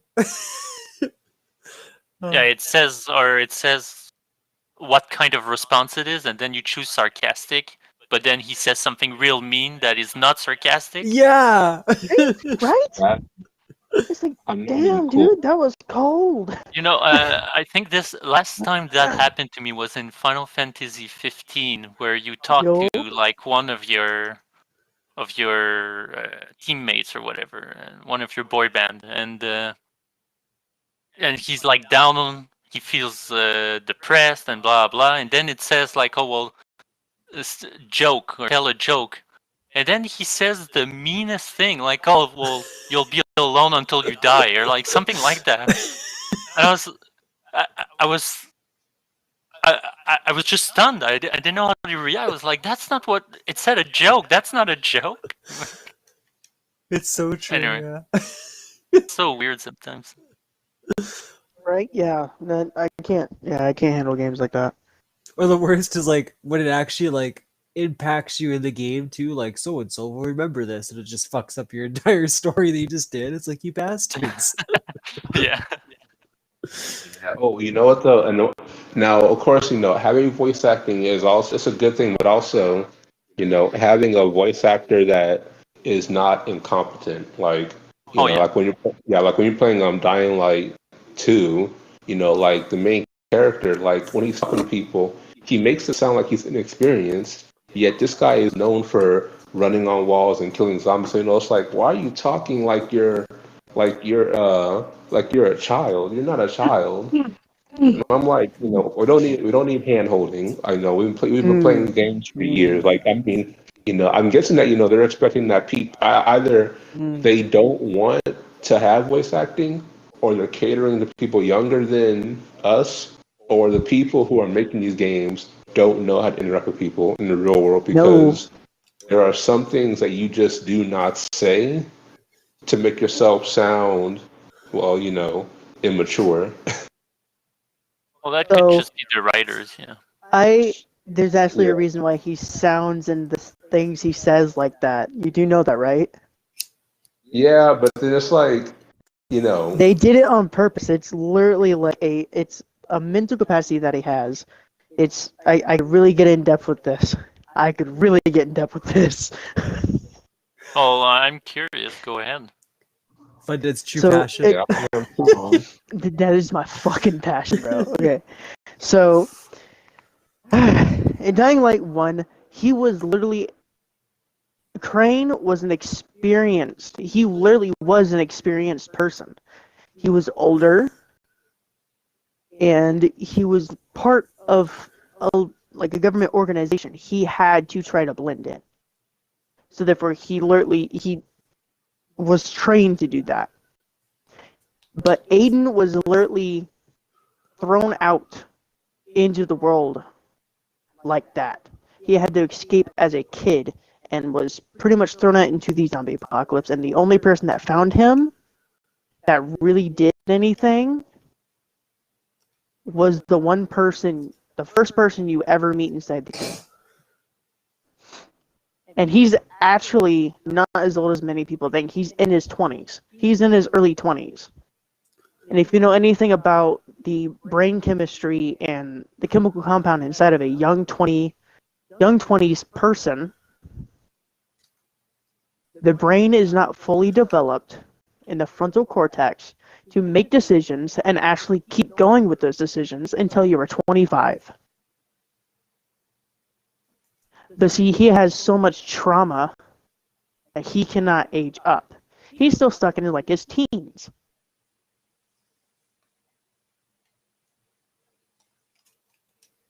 So that's why he says things that he does. That's why he acts the way he does and everything.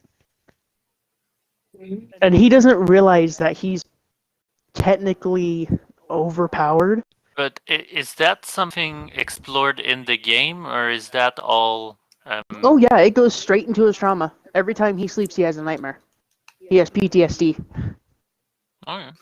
Well, I mean, I haven't played the game, but if it's something that they explore, interesting. Oh yeah, they dive right into right into PTSD and everything. It's bad. I mean, it's really bad. Did you So get that's that why. pizza? Like while you played the game, did you get that? Did you got that as well?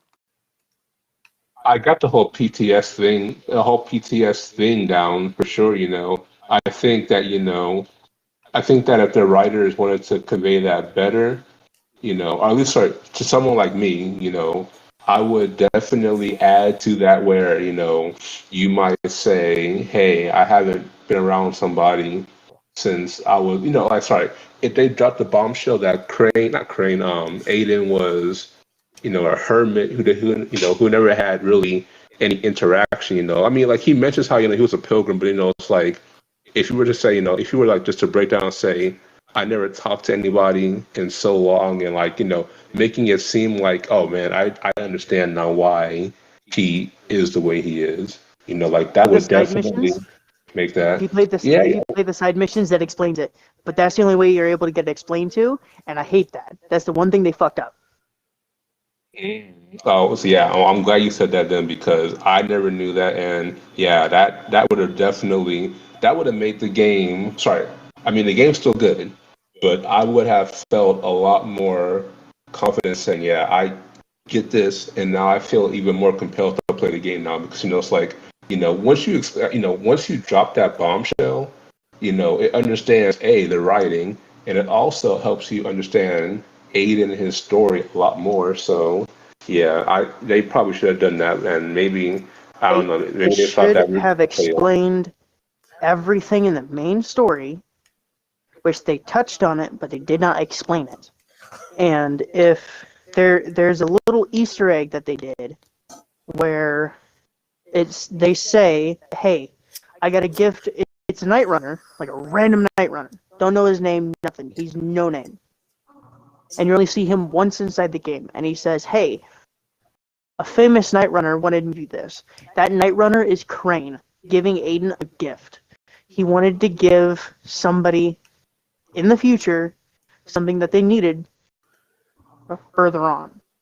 And the fucking gift is fantastic. I can't remember if it's like a little trinket or some shit, but it's an Easter egg, and you can only get it once in a playthrough. That's interesting. And every single Easter egg is timed. You have to get it at a specific time during your playthrough. See, and I don't know why no one has ever, like mentioned that because, I don't even think that I would have known that unless someone who played the game extensively more than me, or someone who just knew about the ins and outs would have told me that. Because yeah, I was just I was hooked on the main story, like all the side quests, like yeah, I don't know, I wasn't in tune with that game as much. So I'm glad you said that. I'm that asshole that digs deep into research. Like, I just keep going and keep going until I figure out what I want to find out. And while I do that, I figure out other things that piss me off or make me happy. But And usually with video games, it's nuts. that's interesting because I remember the game coming out and having great reviews, and then it just dwindled down and people stopped talking about it altogether. And I'm thinking maybe because maybe a lot of people had the same impression as you, Pizza, maybe because maybe they had trouble connecting with it because it was side stuff or timed stuff during the playthrough. Yeah, but I'm glad that Fundead was able to fix that for me and like help me understand. I mean, I still prefer that. I wish that the devs would say that. 'Cause, I wouldn't. I would hate for somebody to have to reach out and be like, "What do I do in this game that I paid full price for?" Oh, sorry, no, sorry. What is the main point of this? Then you have someone who like Fundead where they have the answer. I mean, I appreciate it for sure. I put that the dev would also appreciate what he did and do it automatically. See, that's the thing, though. That the point is that I shouldn't have to do that. The devs should be doing their job, and they should be making a story that everybody can understand and enjoy. But instead, they choose to have the outliers that do research, extensive research, heavy research about the game, either from their website or from the people playing it, or other things or other means, even by playing the game. It shouldn't be like that. It should be more of a situation where the devs understand that most people cannot actually get a hold of that information because they don't have time to do that research, or they don't have the attention span to do it. They should just drop it there into the main story, or at least give you a push or a nudge towards figuring out how to get more information, which they do not. Maybe to easily fix it without changing the design and everything, you could make that one quest section, no side quest, no main quest. There are quests, and maybe people would be more would have done all those quests and discover it more easily than if they just followed the main quest only. So you know how in Witcher 3 that you have the bestiary and everything, Mm-hmm. and you also have your lore little stuff? See, what they should have done is something like that. They should have made it to Exactly. where the further you go on, the more you can read and learn, because a lot of games do it. Batman Arkham Knight did it. Ark does it. It's a bunch of different fucking games, even from different genres do it. But yet, a lot of these game creators, these developers, don't know that they can do that and to actually help more and more into growing their community into a bigger section.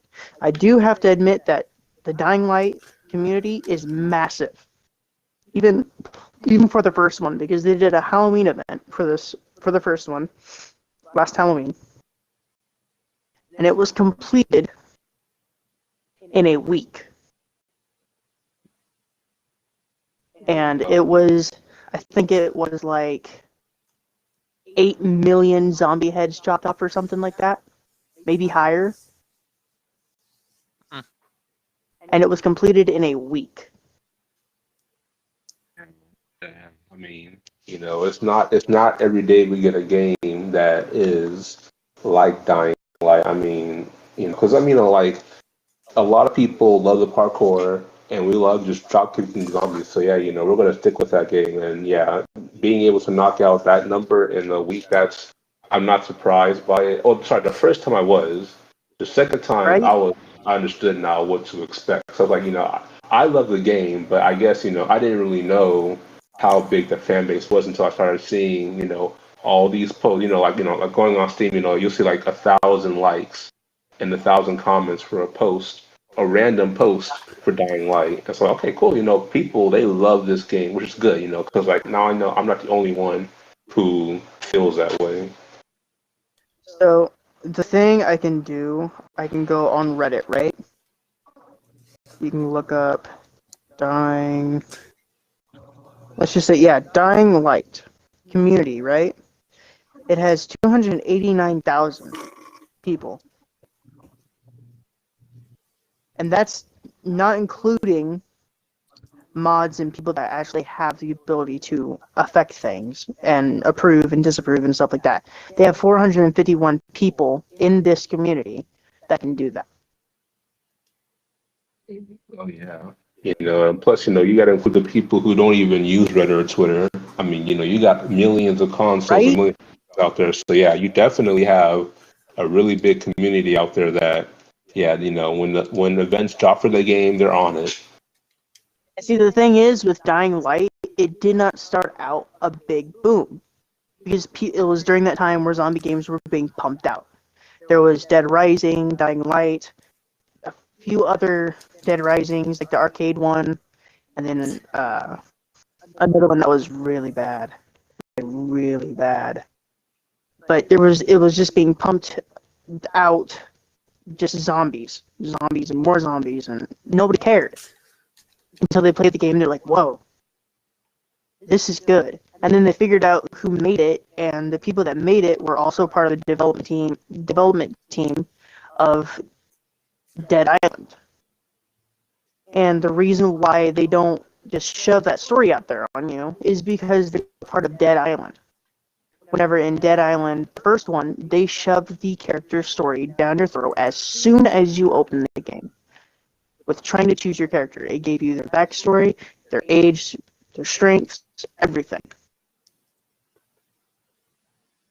Oh yeah. So and yeah, that definitely, yeah. Like when I figured out that they made the same game, I was like, okay, cool. Then that's great. I mean, when I was first playing Dead Island, I just loved how it looked. I didn't care about any of those messed up mechanics. I didn't care about that. I just wanted to Right? explore the game. And so, when Dying Light came out, I was, oh wow. So then they make that same game, and they actually improved on the things that later on I would complain about. So it was like, yeah, Dying Light. Like Dying Light is the definitive answer to how do you make a good game better. Yeah. And so, whenever they're making the second one, you know how in Dead Island 1 and Dead Island Riptide, you know how they were fairly similar or almost exact same? The reason why they left the Dead Island 3 production was because they were trying to make another one the exact same thing. They're like, no, we're not going to be another Call of Duty. We're not going to pump out the same thing over and over again. We're going to go make something different. And they did it. And then whenever they were making the second one, the reason why it took so long, because it took them 7 years to figure out what to do. And to get it out and make it and everything else. It took them 7 years to figure out what they were going to do. In those 2 years, they're coming with a story. In the third year, they're figuring out mechanics. In the fourth, they're coming up with characters. Who to keep, who not to keep. And then the fifth one, and sixth one, and seventh one, they were just making it. They changed some mechanics in the second one by making you be able to wall run, jump really high, you're half infected, that kind of thing. And they went further on with it. I see. Well, I mean, hey, it definitely I think it was worth it. I kind of, hopefully that, when they make the next Dying Light, or well, I mean, yeah, because I'm sure they'll continue on Aiden's story, or maybe they'll finally, make a No. game. So, once they do that, they should definitely look into, kind of fixing up the things where they were kind of falling down on. Because, parkour and Dying Light is already good. Like, you don't have to touch it anymore. That's good. Leave that alone. Right? Yeah, don't add any fucking momentum shit to it. Like, it was good momentum in the first one, but in the second one, it was just rambunctious, hard to control sometimes. And I'll admit, most of the time whenever I was trying to actually, do any parkour in the second one, I fumbled.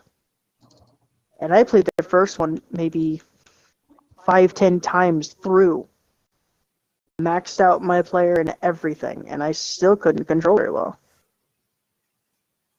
Yeah, I don't understand why they try to, I mean, I guess, they want to try to do new, but it's like, yeah, like certain things will work for the game, like, like having like the whole, like having the whole speed boost after you land and do a little vault thing. That was kind of annoying because, it's like that little speed boost doesn't really do anything for me. I mean, if it was Right? to if it's to increase the flow of something, then make that automatic, like in Dying Light. I mean, in Dying Light, once you land, you just keep running. There is no need to stabilize or whatever. So I don't get that Right? part. Yeah. The only I mechanic that, well, I actually had the hardest time figuring out a lot of the actual free running portion of it, like the new skills and the way to do things and everything, because I got really fucking confused with it because of all the buttons you're able to press and everything. They made it too complicated. I will say that they made it 10 times more complicated than it should have been. I just gotta say, before we all get into this big discussion, fuck the game mechanic too that does that. What you guys are mentioning, where they like you have to grab a particular item and shine it into the moon at this particular hour, and then it does something. I fucking hate that shit so much. Fuck that shit. Oh, I hate it. I hate Or you look so at your much. achievements and it's like, you should have cut this guy and like his Achilles on the left hand side to get. I was like, no, like I'm not gonna play again and fucking do that. I just when you mentioned that, And I was like, Sniper Elite with the Hitler achievement. I swear to God. yeah. I swear to God. I know like some people love Every video time. games and they will play that video game every way possible and they'll be the ones to discover it, but it's still like fuck that. Like we don't have time for that shit. I want to enjoy the game. If I get that achievement, cool. But if I don't and I go for it again, yeah, and I don't, then it's like, nah, fuck you. Like I loved Far Cry Fuck 3, you. but if I never looked at that achievement that they had, I can't remember what it's called, like find the star or whatever. I never would have like scoured the beach to find this stupid fucker's head, because like there's an achievement where like I think he's like one of the developers, I don't know, but anyway, his head's sticking out of the beach, and you wouldn't know that unless you were like actually actively looking for that achievement. Like I don't, just dumb shit like that. Like I just hate that. Like I don't got time for that. Actually, that achievement was for finding the cover art. Thank you. Yeah, that guy. The sand. But like, fuck. And that was, oh my God, that was 10 times more annoying than anything else. Yeah. So what would I don't know how I was able to stand it. So what would be your must-have feature, Fundead? Must-have feature for me, customization. Ah, yes, that's a very good one. Yes, customization, yes, should be in every game. I agree. Yeah, customization through and through, because I cannot stand playing a game that have to stay the exact same way throughout the whole game, and then seeing these characters look completely different, looking cooler than me and everything, all different colors and stuff, and it was like, no, that's not how this rolls. I'm supposed to be the main character. The character is supposed to stand out. It's Or just better fun to yet, be able to customize your exactly. character. I mean, even in I games want to where make you a have funny-looking dude. even in games where you have a set character for the story or whatever, it's fun to have skins and swap it out, right? It's so funny you guys say that. For sure.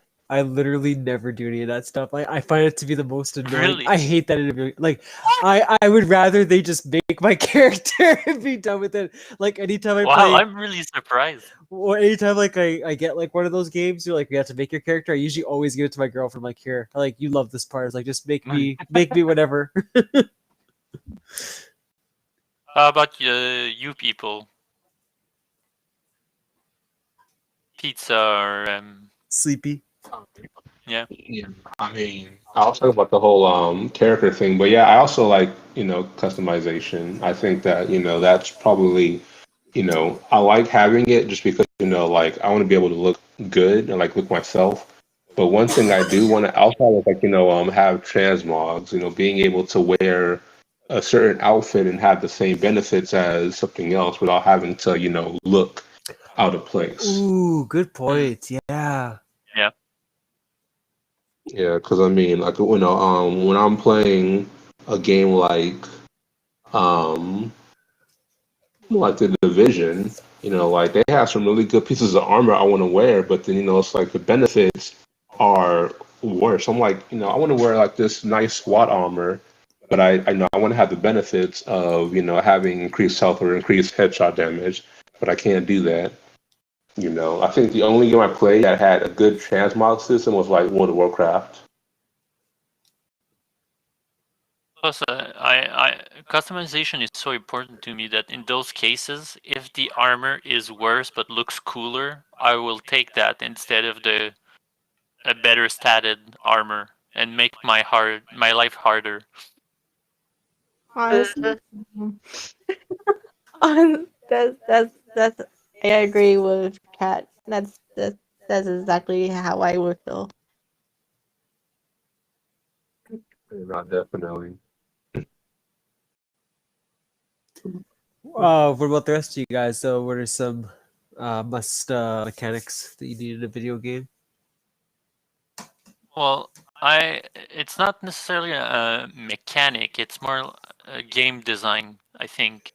But I like games where you can use the physic of the game or of the environment. So, like Oh in yeah. immersive sims or in Control, where you can, let's say you want to get to a place, and later on in Control, you could just fly there. But at the beginning, I couldn't fly, and I wanted to get to that top place. So I just stacked a bunch of boxes and was able to get there and reach it.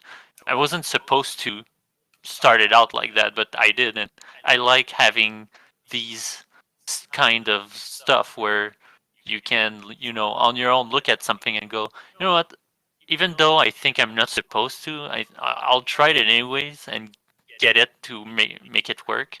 Or in Horizon, just how much jumping on mountains and on small uh, um, bits of mountain, even though I'm not supposed to, but I'm just by jumping constantly, I'm able to jump over it, and so stuff like that I really like.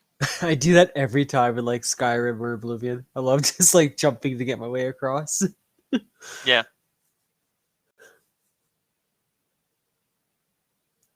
The Skyrim climb. Yes. I know, right? Find a wall and jump at it. You'll climb it sooner or later. What about you, You'll Sleepy? find an invisible box. What's your game mechanic? Or even feature? For Genshin, it's definitely climbing mountains and gliding. So that's really cool. you probably Gliding like is- Zelda, no? The yeah, latest one. yeah, similar to that. But Did you play what Zelda? kind of? I played Breath of the Wild. Oh, nice. Okay, you did I try seen it. like old school like Zelda as well. Because my brother had a GameCube and like he would play Zelda on that. But but yeah, in Genshin, especially in a city or town or village, whatever you want to call it, it's like hardcore climbing. Like everywhere, like any place that you didn't open a waypoint to, you had to climb up there or like. You have to do like some like some math in your head. You're like, okay, if I want to get there, how the angles. But besides that, and what kind of sucks is probably like the stamina. But besides that, that's my game mechanic. That's actually something that I'm not a fan of, the climbing of Zelda and Genshin, because you're just like Spider-Man the walls. It Yep. doesn't look like you're climbing. Like I like it when let's say you're on a mountain or whatever. There's just this small bent place, and Yeah. normally, let's say your box character, the box of your character shouldn't be able, but because of that bent space, you're able to. I like to that it makes sense logically that the level design makes it happen. I don't like that it just sticks, and depending on your stamina bar, you either stick or don't. Yeah, no, like if you run out of stamina in your middle, like climbing of a mountain, right? You take like halfway there, like, oh, I almost got it. But like once you fall, you can't glide to save yourself. You literally just dead. You just Yeah. die. But also when the like for Genshin when they're like running or climbing, it's like the sound effects are just a no go. But it's just weird when they're climbing. Just like, as you said, they look like they're Spider-Man climbing the Yeah. wall. But it's just yeah, that's my whole spiel about that. I'm just over here listening to everyone. Oh, that's okay. With the climbing mechanic, the thing I can't stand is the grunting. Yeah. Yeah. Genshin is weird in that it sounds like stuff that it shouldn't like. What do you not? Yup, I heard it. I've heard it before. It's I'm never streaming that game. Yeah, so that's why I will have way too many things to say. that's why I'm always iffy if I want to stream Genshin. Just like, what if someone watching my stream and they're not wearing headphones and be like, what are you watching?" Like, oh, it's not what Oh, you. it's like watching anime on a computer whenever you're younger or something, and your parents walk in watching anime. Yeah. It's like, Mom, this is not what it looks like. Oh, that was for anything though. My parents had the timing of every time finding God, the yeah. only exact spot where there's a naked lady or something, and then they'd be like, "No, we know why you like that show," and I'm like, "No, that's the So only many time." memories, honestly. It's like, bro, this is like the first time this has happened. Chill. So true. Oh, it's so true. I don't know if that's I hated that shit. You know, you know. You know, I'm a big fan of Evangelion, right? Like I used to talk about it all the time to my parents. And so it's a big mecha thing plus psychological thing of pilots and the creator and all that. But of course, there's like this one scene at some point where the main character falls on a naked lady. That's the only scene there ever was on the whole show, but that's the only scene my parents have seen of that show because they walked in at that moment. Yep. Oh, it's too funny. I say that's like the most awkward moment I think is when you're watching a movie or a show, right? When you're younger, obviously. Even when you're older, probably it's awkward as fuck. But anyway, like a makeout scene or like not a makeout, but I mean like sex scene's gonna happen or like something like that's gonna occur in the movie. And it's so awkward just being in the room with people like your parents or whatever it might be. Like I hate it so Bro, much. if I already know what's coming up, right, I will pause the movie or the show or whatever and go, "What's up?" Who wants pizza? Or I warn them. Or I warn them, "Hey, to let you know, this spot's a little weird." It's a little weird. Well, none of you must have liked Game of Thrones then. I was gonna say I never got a chance to see that one actually. I was about to say, God forbid if you're watching Game of Thrones and your parents walked in.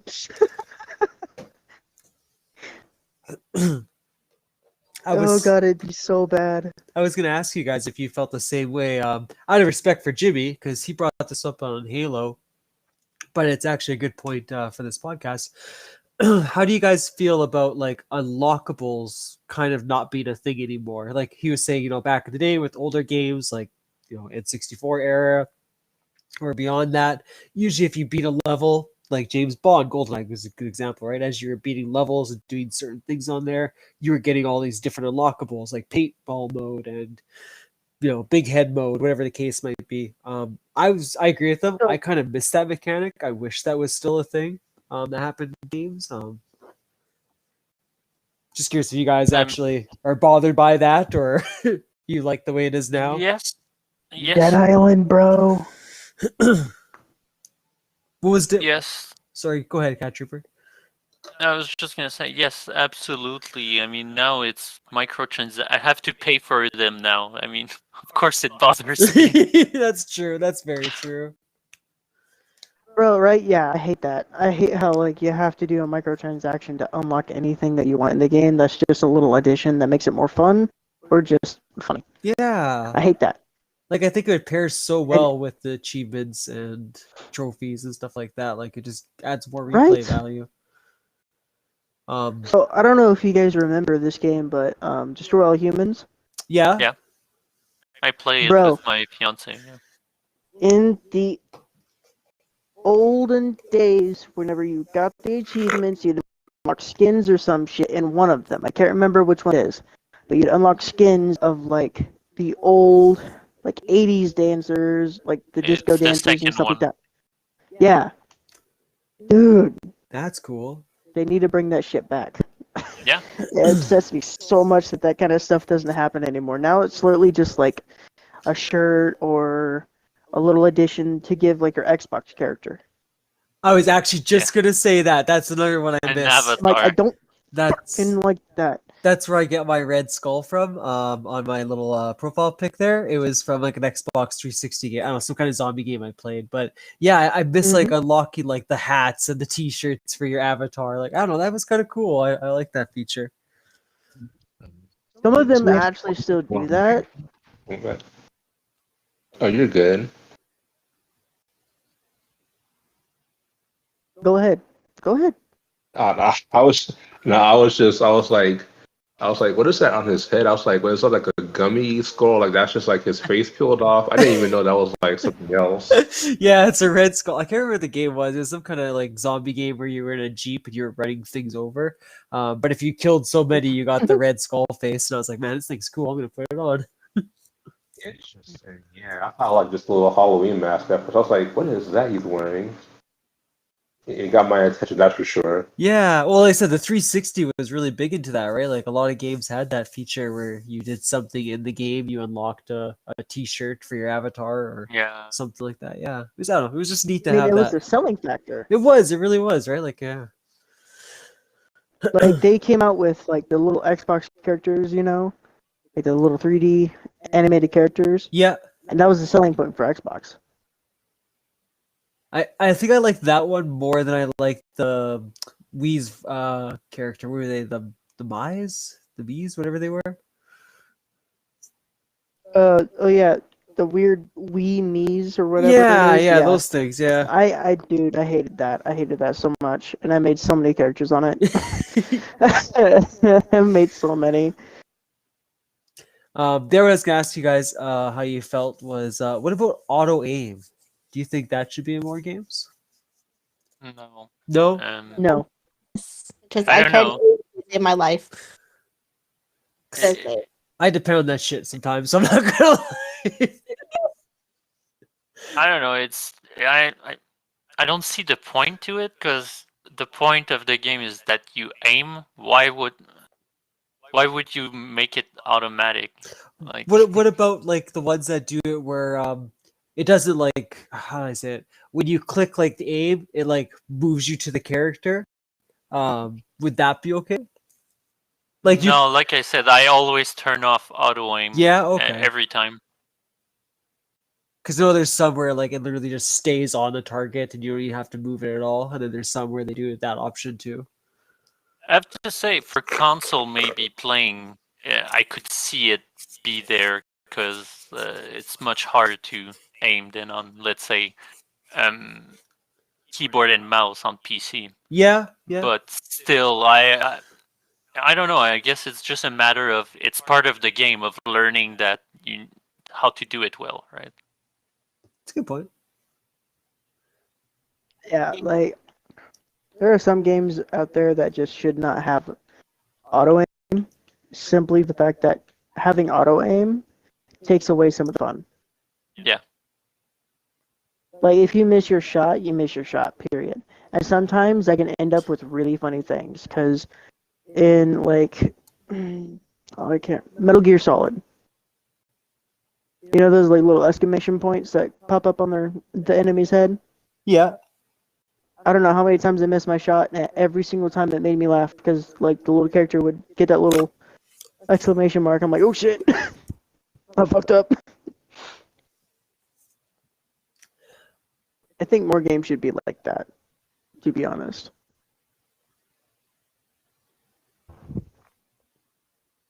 Interesting. that'd be something. I mean, I think that most games probably could do that. I think that they have to really look into it more. But yeah, that's a good idea. No, Purely but for the fact. Go ahead. I said I agree with it because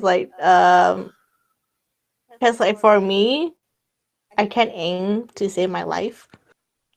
But it's a yes or no. Okay, it's 50-50. Yes, because it's I can't aim for my life, and no, because it does make it more fun. Because especially if you record your gameplay, so you need to laugh at it. But also, it could be really frustrating. But that's my point of view. So, I mean, one way or the other, the industry won't go away from this. The more we go on, the more accessibility is more present. So that's true. I guess it made me think So of like the auto aim was just because of like Red Dead 2 and like Grand Theft Auto and all those titles. I suck at aiming. I think it was you, Fundead, that told me you're like, hey, if you just quickly push like the aim button, like he'll line up his shot better. And like that was a game changer. After that, I was like, holy fuck, I actually like doing the combat now. you Yep. become It RoboCop makes and it- just aim at it everything. makes it 10 times easier. Oh, And those type of games, whenever it's third person, I swear the auto aim helps. But if you're in first person and if you are just a bad aim, I'm sorry, you're just a bad aim. true. Yeah, that's a good way It to makes put it more fun if you miss your shot, to be honest, because half the time you learn from that mistake and you're like, how the hell did I miss that shot the last time? Yeah, so maybe The third hell? person view would be a better way to go about that. Then I Yes. agree. Okay. Like, oh, dude, there was a game that I was playing on the Xbox at one point. I can't remember what the name of the game is called, but it was wicked, dude. It was just like Destiny. It was massive multiplayer online, but it was all in third person. And you're able to have these different skills. There's 3 different skill sets that you're able to use. It was nuts. Ooh. Absolutely crazy. I played it for a little bit and I actually got bored of it simply because I couldn't get into the story because the story is so in depth that I can't get stuck to something like that. It has to be like an instant, like, yay, more fun, or it's just like I'll play this every now and again, I guess.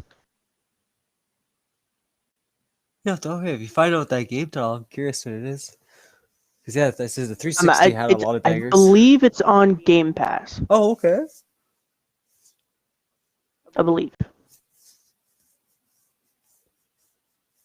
Don't quote me on that because I have no fucking idea. I'm looking through Game Pass as we speak. Did you guys have any other shouts of ones you thought of? How about in survival games? Like the survival mechanic? Yeah, how about that? Oh, no, yeah. So So much. Like what you've just said is my fear. Because it started off with the crafting. Yeah. It used to be a couple of games have them now. Every game have to have a crafting system. Now, before every couple of games had a stamina bar. Now every game has to have a stamina bar. I hate stamina bar. I want to have infinite stamina. I don't want Oh to. yes, Uh, Or like so no. being cold and you that's why I have to put love a playing jacket Payday on. 2, bro. Or like if you don't eat, your character's gonna like I don't know, has to like happen to or drink. Like I hate that. I hate paying attention to that crap. I don't want to do that. So I'm the exact opposite. I love survival aspects of certain games. Some of them just absolutely suck. Like they are trash, What and makes they it like a shouldn't good one have for you, survival Fundead? aspects to it. Huh? Like what makes like a good survival game for you? Like what game has done that So mechanic? instead of giving you topics of that survival game, I will give you a survival game that is my top game for Okay. survival. My number 1 of all time. The Long Dark. I haven't tried that one, but I did The hear a lot of Long good Dark things. was made by a small company that didn't do any sort of ads, nothing. They just pushed it out quietly and let the world get their hands on it. they've made it.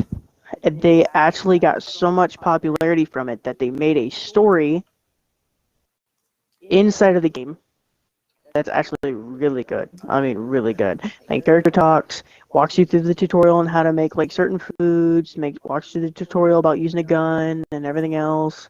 It's actually really in depth, and it's really nice to even see that in that sort of game. Well, you see, I'm not saying no to any survival mechanics ever. I'm just saying it works for a couple of games, but I don't want to see it Oh in no, I every understand what game. you're saying. Yeah, I completely understand what you're saying, and that's why I'm trying to agree with you. Like certain games, they should not have it at all. Yeah. Like certain games, you should not have a stamina bar in certain games. Like if let's use this for instance. Let's say they remaster Payday 2 again, right? And they put a fucking stamina bar inside the game. How many original players of that game do you think would stay with that game? Oh, I Not don't know. very fucking many. Because in the game you're able to run around and you're supposed to be like this little group of 4 people that are pulling bank heists and like crime heists and everything else like that.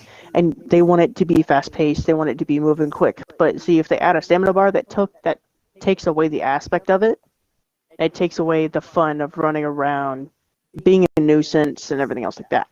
And in certain games, like I can't even think of one right now because I don't really play very many games with stamina bars anymore. Well, okay, let's say, yeah, let's use Elden Ring for an example. If they took the stamina bar away, how much more fun do you think it'd be? Way more fun. I'm joking. Exactly. I'm not sure, actually, because that's their whole tick, right? It's part of But the see, if they, gameplay. but see, this is how they can balance it out. Instead of it giving you a stamina bar, they make it to where the enemies move a little faster, so therefore they can keep up. Oh, the enemy That's are how they already even quite that kind of fast, thing out. depending which one. I'm not sure that's something I would have See, wanted. that's what I'm talking about. Like the slower people, like the slower boss, right? All of them, they make them a little quicker to balance it. But like the already fast as shit bosses, no, fuck off, fuck out of here. The infinite dodge would not work anyways with some of those bosses. But in some of them, it worked really well. I am so pissed off right now. At what? I cannot find this fucking game. Oh, the game. I was gonna say, Dude, I have been searching for so long. before we move into the final topic of the night, Fundead, let me know if you little part. I have one more question for the both of you two, and then I'll introduce you to this new thing I've been adding at the end of every podcast. But before I get that, last podcast, Sleepy and your mom and myself kind of had this little discussion about dollar value, I guess, out of games. And you guys always, like Cat Trooper and Funded, you guys always have pretty good opinions on games and like what you expect from them. So I am really interested to hear what your thoughts are. But obviously, game prices have gone up quite a bit, right? So I was saying, my situation and other people's situations, right? We can't always afford to buy 6 or 7 brand new games that are coming out this year. Thank God for Game Pass in some cases. But when game costs you like $90 to $100, whatever the case is, right? What does that like? What would you expect from a game of that value? Like, I mean, I get some of the basics, like a good story and all that, but like example, your mom was saying that she likes to spoil herself with Destiny every year. She says some of those expansions are $100 or whatever, but she justifies that because that's her one purchase of the year. But on top of that, gets a whole bunch of like events that are going to take place because she bought that. A few little extra gimmies here and there. And there was a few other things that she mentioned, but to her that was good. That was worth the dollar value. But yeah, Cat Trooper, if you don't mind going, Just curious, like what are you looking for when you pay that much for a game? Well, of course, good story and good gameplay. Yeah, I mean, I don't have. It's hard to say. Like, I don't want a game that is less than 10 hours. It has to be minimum 10 hours. No matter how good the game is, if it's lower than 10 hours and it costs me like $100, there has to be like I can't. It doesn't work for me. It breaks. that's a good point. Like even like Resident Evil 7 or 8 or like I'm not buying them at launch because they're like I've been hearing they're less than 10 hours, right? Um it needs to last a minimum of time. Like I'm not asking to have this big expensive open world of 100 hours, but I don't want to just play 2 hours and be done with it either, right? Yep. For that, so that's the minimum I ask. Otherwise, I mean, if the gameplay, I expect good gameplay. I expect good story. Um, it doesn't have to be both, though. For example, Bayonetta has like a shitty story. Like it just doesn't make sense in general. The storyline in Bayonetta, but the gameplay of it is great, right? So I don't mind buying for that because I'm a big fan of that genre of combo moving and action game like that. And then because you like customization, would you expect like a few little extra freebies thrown your way, like skins and all that, or is that not really important to you? Well, it's a welcome addition. Every time I love that, but depending of what it is, the game. So let's say a game where you have a set protagonist or whatever. I'm Yeah. not expecting that. I don't mind it. But a game where, let's say, like Hogwarts, where you're making your character, then yeah, I would expect a good amount of customization and not just if my eyes are bigger or not, you know? That's true. Yeah. And what about multiplayer? Because that's usually a big one. Like I know some games absolutely can't do it, right? But if there's the possibility to have multiplayer, is that important to you or no? Uh, yes. Well, yes. I say yes with asterisks because you need to pay it when it becomes multiplayer automatically. Every multiplayer game, that's how they make their money with skins. So yes, no, it's fun to have good skins or with good customization, but I don't necessarily want to put hundreds of dollars just to customize my guy either, right?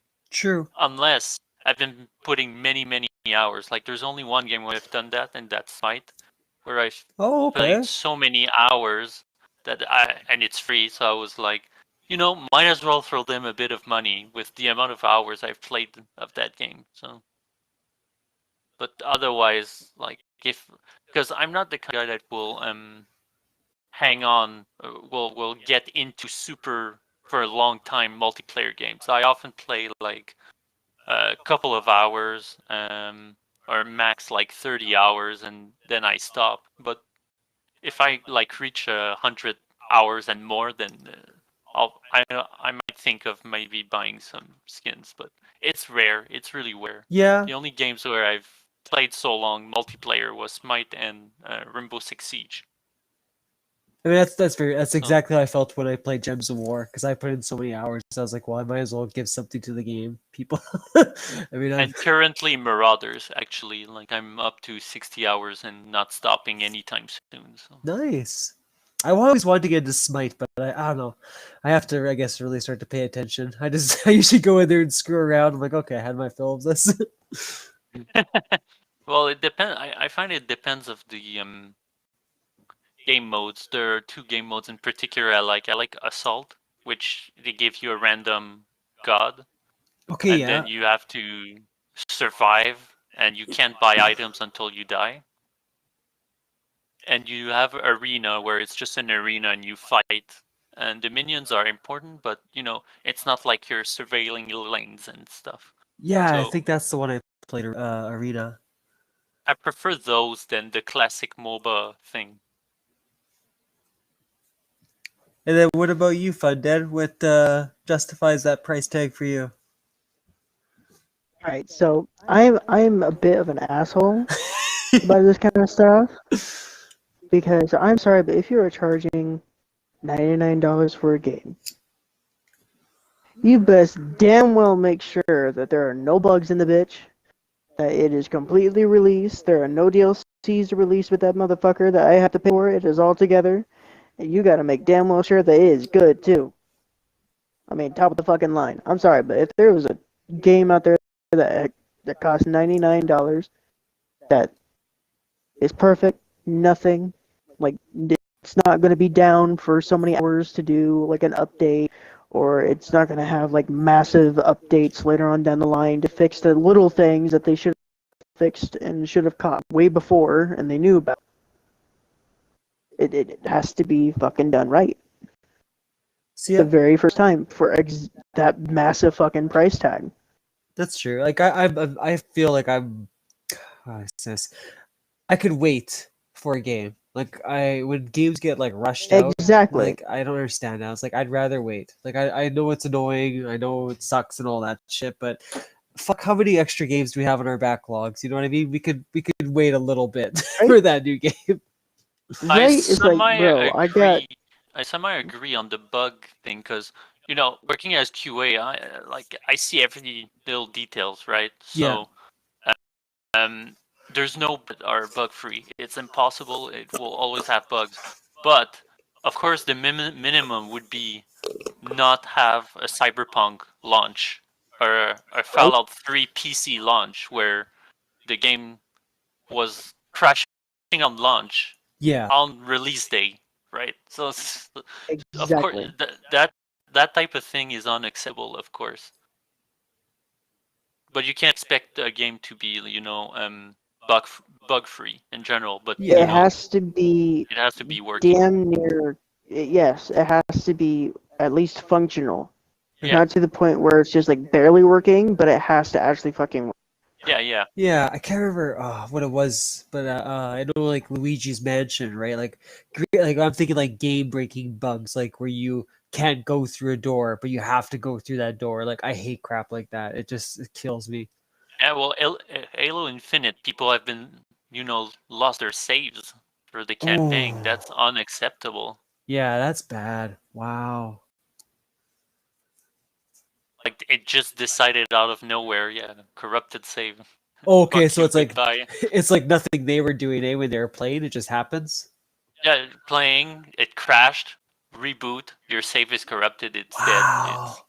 Yeah. That's Oh. what happened to Jonesy on Super Show, I think, Oh, as that well. sucks. Oh, that's so Yeah. frustrating. Yeah. Well, I mean, Halo hasn't been good since Halo 4. So last good was Halo Reach. After that, Halo Yeah. 4 was alright. And then I heard 5 was worse. I was like, I'm not touching that. No, Infinite. I just can't. I've been. I just don't last that long when there's that many bad games one after the other. Well, I think the part that kind of like Call of sucked too was Duty. I can't remember who said it now in our Discord group, but someone said they're not even gonna have co-op in Halo Infinite. So I was like, that really. Yeah, that was me. Oh Yeah. yeah. So yeah, I said that really blows. Like that ruins it for me. Oh yeah, they announced. No, that's the worst part. Halo Reach release date comes out with Forge, co-op, all the games, all the skulls, all the cheats, the whatever option you could think of. Yep. Release date, that's what you have. Halo Infinite comes out. Multiplayer is out. Campaign is out after. Okay. Campaign comes out. Okay, campaign is out, but you don't have Forge, you don't have co-op, you don't have any of this shit. This will be added along the years or whatever is their Yeah. timeline. It's so stupid. Then they get there and we were canceling co-op. Like it's just fuck off. Yeah, like It's a scam. It's true. Yeah, that's like their Yeah, big if you feature. cannot figure out how to fix your fucking game, don't fucking release it. Well, the worst is that fans that have been playing the game have found a way to initiate co-op. Oh. So I don't know why they haven't put it in yet. Yeah. That's the Guys, tragedy motherfuckers of are the Halo series. losing. So true. So yeah, last few podcasts, we ended up on a positive little note on how we closed it up. So last time I think was just something that we were thankful for that happened last year. Time for that. We had our little moment. So this time around, so I try to end it on a cheesy note. This is my idea of Fundead for our podcast. Our little I don't know, special thing that we have for ours. But this time around, I was kind of curious. Obviously, when we were younger, we had different ideas of what we wanted to be. As we got older, that idea might have changed, or maybe it stayed the same. I don't really know. But I'm curious, what was something you guys wanted to be when you were younger? For me, example, it was dinosaurs. Like I just wanted to be involved with dinosaurs. Like I've fucking found them so goddamn fascinating as a kid. I had toys, posters, everything, right? And then I became a store manager retail store. So complete opposite. But Sleepy, why don't you kick us off? What's something you wanted to be when you were younger? Ooh, that's a story. That's a story. I wanted to be like three things actually when I was younger. I was a very adventurous at the same time antisocial little kid. So I at first I really enjoyed singing. So I thought by the time I hit my age now, I was gonna be a famous singer. That's like elementary, middle school was a dancer. Dancer slash barber. So I did one of them things. I because I Nice. grew up. I was like, oh, this is something I might want to do in the future. And hello, hi, barber. But yeah, I wanted to be a singer or a dancer. Definitely growing up because I liked High School Musical. So I'm like, oh, I Yeah. I have my little toy microphone and like I'm a singer, hey. But no, That's I awesome. did achieve one. I did achieve being a barber. So yeah, No, that's that's awesome. mine. What about you, Fundead?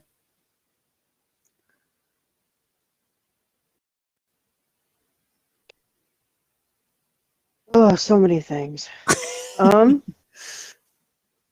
Actually, I was with you, Mindful. I wanted to be a paleontologist. Hell yeah. I wanted to go around and dinosaur bones up and all shit like that. I had big ass books of dinosaurs and all sorts of shit. I had the fucking toys too. Yeah.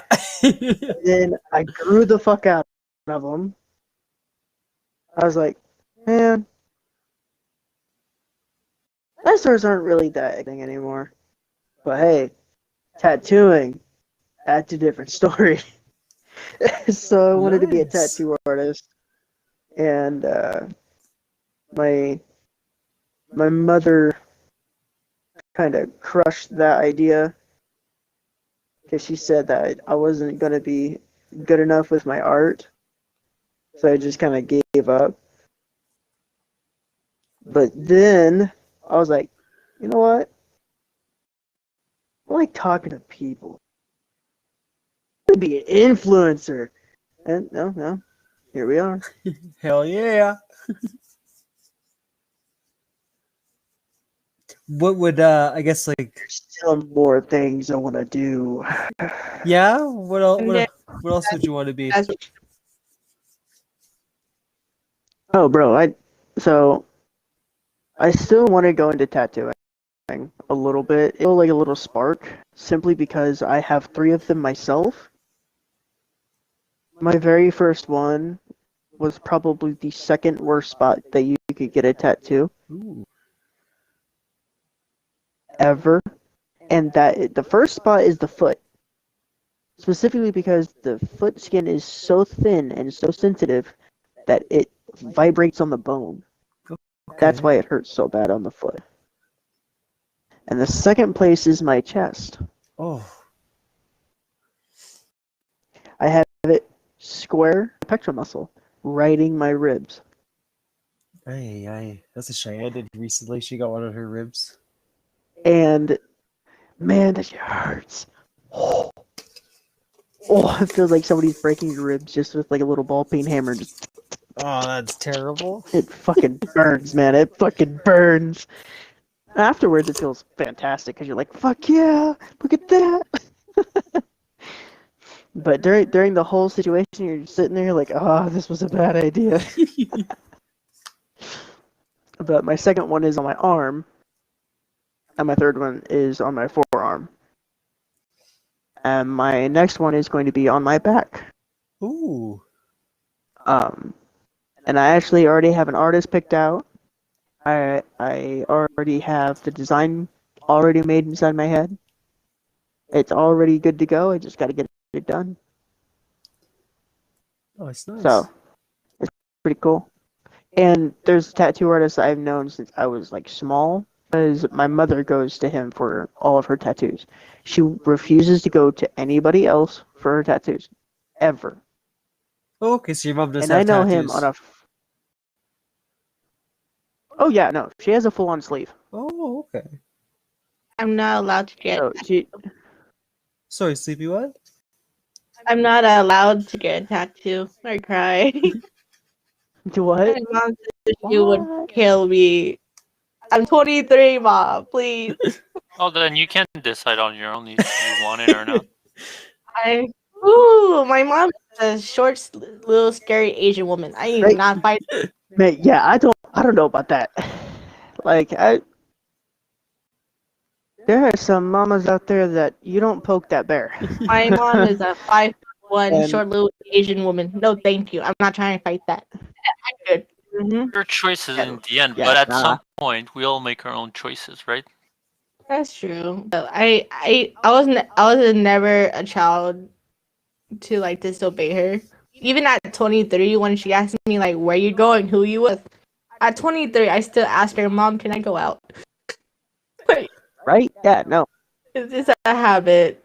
But It's great in you at a young age that person right there is one scary motherfucker when they are pissed. yes, yes, yes. And you're like, I do not want to be on the receiving end of that shit. Nah. I want to keep her happy and loving me. My mom raised 4 kids by herself, 2 teenagers, 2 toddlers. So, no, thank you. What's that classic like Yeah. parent line? I brought you into this world, I could take you out. Bro, my mom didn't even say that. She's like, want me to get grandma? I don't know if I've told you guys the story about my grandmother, about me taking a trip down to them, and she not reading a message I sent too late. That's an enjoyable story. My mom didn't have threats. She just stared at us like you Mm-hmm. yeah, like you say that one more time. Oof. And she's Right? like, Yeah. oof. She's like, I'm not slap the wager now. You don't stop, dude. Oh, like, that was that type of stare. Like I'm not gonna slap the full your nationality out of you. You don't like shut up right now. I'm like, okay. I've only seen a few parents that have that stare, and I've seen my grandmother has that stare. She's like, "Boy, if you don't quit your shit, I'm gonna knock the country right off you." Yeah. It's a scary look. It's a scary look, dude. That shit will initiate crying immediately. Like you, nope. Yeah, You know exactly what you did, and you know exactly how to fix it, and you do it. I'm still scared of it. And I work with a woman, so it's constant. But Cat Trooper, what about you, buddy? What was something that you wanted to be when you were younger? Well, when I was younger, I wanted to be a super spy, right? Oh, 'Cause that's I awesome. was a big fan of, the James Bonds and all those spy stuff, Mission Impossible, etc. Getting the bad guy, Yeah. faulting the enemy plan, and blah blah. Of course, it's not that simple, but kid's mind, so it was that simple in my head. So there was that. Like I would even go search online for like all sorts of hidden camera I could put in my room or whatever. I never ended up buying it because a kid doesn't have a credit card, but I would search for them, look at them, and like infrared cameras and all sorts of shit like that. And then at some point, I wanted to be a cop, detective, because same Ooh, principle, okay. right? Yeah. Where something happened, they Yeah. discover who the villain is, and they punish them, I guess, right? So, but at some point, I think my mother was trying to convey that these jobs are dangerous jobs, and that uh, I think she said something in the sense of you will make the people around you sad if if something happens or whatever. And of course, as a kid, you don't want to make the people around you sad. Yeah. So then I came up with this solution of, well, if I'm an actor, I can play all those roles without Hey, not bad. consequences. So then I wanted to go in film and cinema and be an actor or a cinematographer or a director, something like that. And then it was that from all the way from elementary to college, really. Wow. So I arrived in CEGEP, or like in between university and all that, have cinema course, and I realized I really hated cinema. I didn't like fiddling with the cameras and all that. And then I had a crisis. I didn't know what I wanted to do. All my life, I knew what I wanted to do, and now it wasn't there anymore. So I was trying all sorts of stuff and moving around. And point while I was working, I decided school wasn't for me, so I decided to work. So when I was working and waiting for the bus, I just at some point along the years I would think of all sorts of stories, and I decided to just write down the characters, the outline, and all that for the fun of it while I was waiting. And then at some point I just thought, that maybe I could in the end write it and write book and something like that. So that's how I just started writing at some point. And yeah, and I remember the one of the most fulfilling moments of when I was younger was in high school. There was a text that everybody could write. You needed to continue a certain story, and my text was taken as an example of how good and originally well made it was. And Wow. I remember being super proud of that. And so that pushed me even more of thinking, you know what, that would may be a good direction for me to go into, writing books and stuff. Oh, congratulations. That's So a huge honor. Wow. yeah, well, I mean, it's high school, so I don't know how huge it is, No, that's but a big deal though. That's pretty awesome. I was gonna well, say yeah, I I liked. was proud of myself when she did that. It was so unexpected because I usually had problems with teachers, so it was super unexpected. I was gonna say what I liked is man, that was one hell of a development. Like I love just how you kind of I guess still captured that first like dream job but kind of made it your own. Like that's cool, my dude. Like it's actually It's really true cool. because the book I'm writing is about spies in some ways. So yes, I guess That's so. yeah, that's awesome. Like wow. And I was going to say something, but I can't remember now. Never mind. I was gonna ask, so out of curiosity, right? Like I said, I know you said you're not that interested in it anymore, but if a movie opportunity came up, they wanted you to act in it. Like, what was the movie that you would have liked to star in, or even be a So backup or whatever? anything really. I could play as much the villain as the main character or the side character. Like in my head, once I decided I wanted to be an actor, I was like, oh yeah, I could do comedy, I could do all those things. But of course, I said I wanted to do those things, but I never practiced or Yeah. anything. The real thing I wanted actually was, to be part of creating a story. That's what I realized in the end, right? It was more about the story in my head than about having the right frame of camera or having the right lighting. All those stuff was annoying as shit, and I hated it. And that's everything that goes into making a film that is important and that film people love to think about. Yeah, I get that. it's fun, like a little unrelated, but that's kind of how I felt when I was learning what it took to be a psychologist. 'Cause Yeah. after dinosaurs, I decided that I just really wanted to help people, and psychology seemed so interesting in high school. And then, obviously go to university, and then it became a lot more about chemistry and stuff like that. And that's, I feel for you, right? Because that's the same point I reached. I was just like, this is what I wanted. Like, I don't want to know what medications and all this stuff. Like, I know it's important. I understood it was a part of it, right? But it wasn't what I was interested in for becoming a psychologist. And kind of the same way you feel. I had an epiphany later on in life, where I realized that it wasn't so much sitting down and listening to people and all that. It was helping people with problems or helping people in general, finding a way to, just do something for your fellow person. Still haven't got there in my life, but trying to get there. But yeah, that's my Well, real life. you're helping Psychology people right major. here. Right. You're there. No, guys. You're helping people right here with this whole community you're building with all those helping all those streamers and all. Aw, So thank it's you. helping in some way. I appreciate it. Yeah. I know I Not to appreciated mention myself. that But yeah, so I could relate to that feeling because it took me a while to realize that psychologist wasn't the actual thing I was going for in the long run. Yeah, I studied psychology as well until I realized I needed to do many, many years in school, like Yeah, 10 years.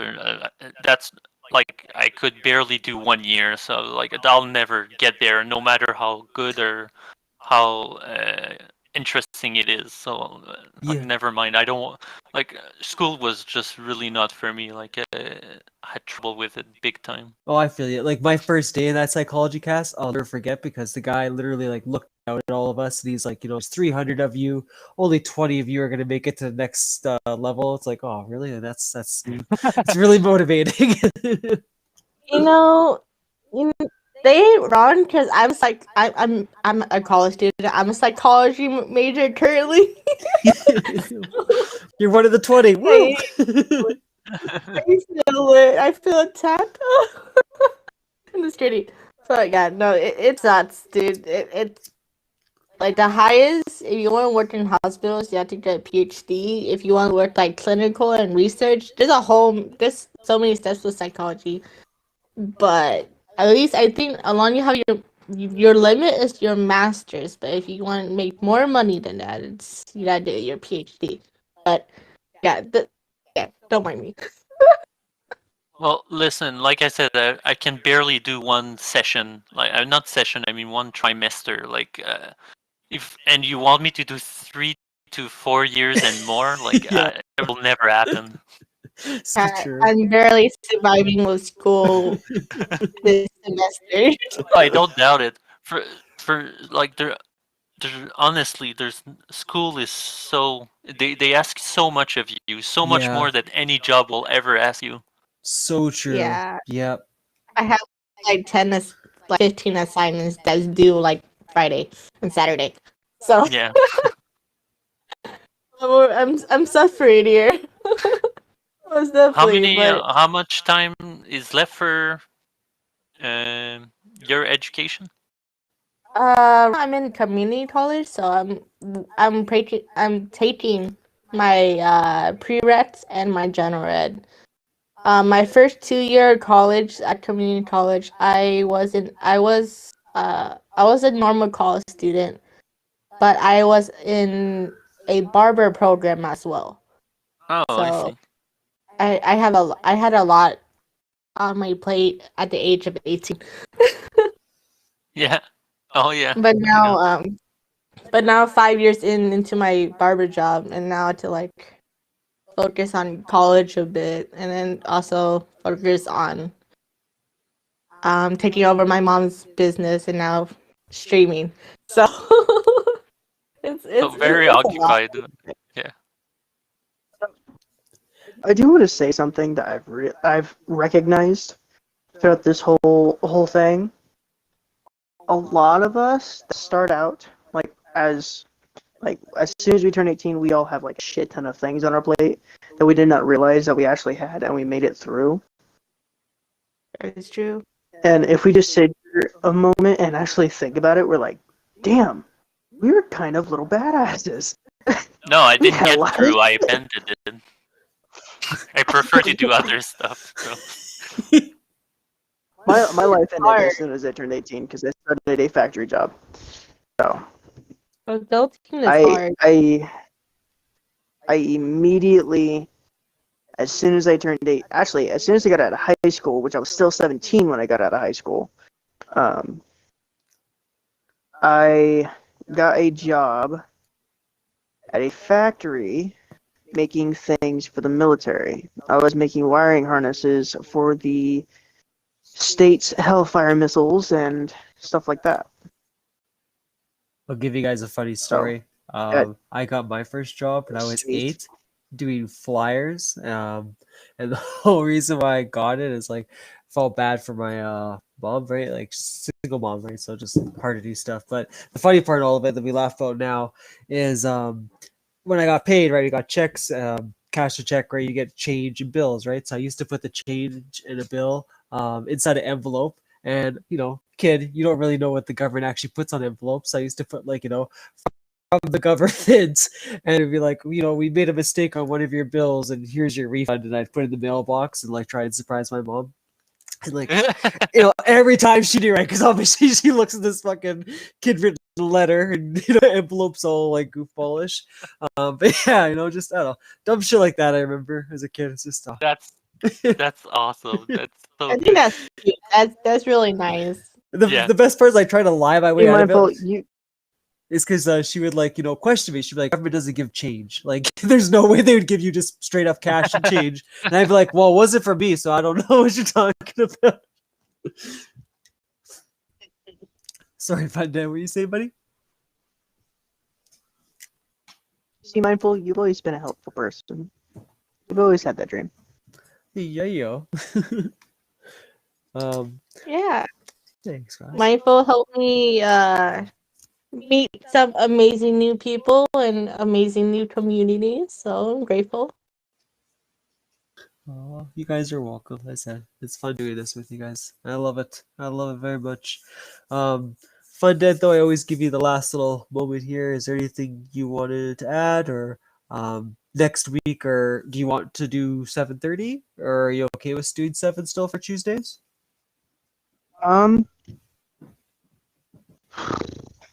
Like, did you mind us starting early? 7:30 seems like a really. 7:30 is a pretty good time. I don't mind you guys starting early. Okay, Just let me know that you guys are starting. sure. Sometimes like you did tonight. Sometimes I'm not always able to get on immediately Of course. due to some situations I deal with, but most of the time I'm usually good around 7:30. Okay.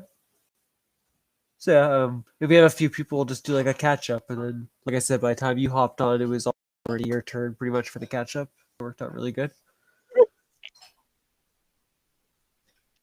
I know, I'm just that great. Alrighty, well. But I do, to end it off, even with like the whole dream conversation and the topic of tonight and everything, I do have to say that everybody here, no matter what anybody says, you are more intelligent and more genuine than most of the people walking on the street. You know how the world works, and you are more realistic, and you're actually good people due to the situations you have been in and due to the situations you are currently in or anything of that sort. I just want people to know that you are loved. You are smarter than you think. And don't let anybody tell you that you can't eat chocolate cake without a fork. As I see, my dude. I will say though, it was a pretty good conversation tonight. Actually, I had a good time talking with you guys. It was pretty dope. Same. Tonight was a really good topic. That was fucking fantastic. Yes. Now I'm off for a week. It's your turn.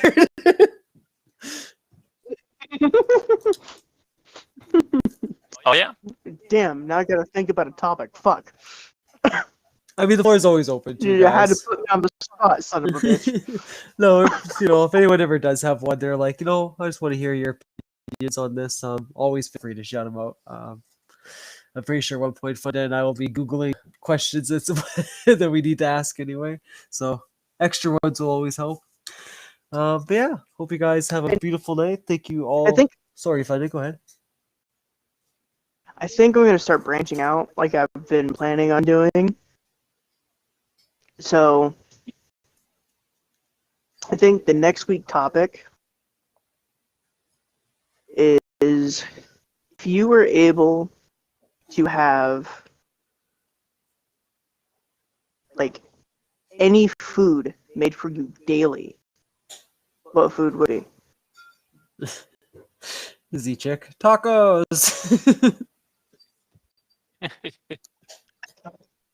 Damn it, Mindful. I was getting a drink. That was way too perfectly timed. Yeah. Shit. She's funny. We can't let Z-Chick inside the conversation like next week. All we'll hear is tacos. It is a pretty good show. It is. They are delicious. Bro, fucking tacos are fucking fire. Homemade tacos are the shit.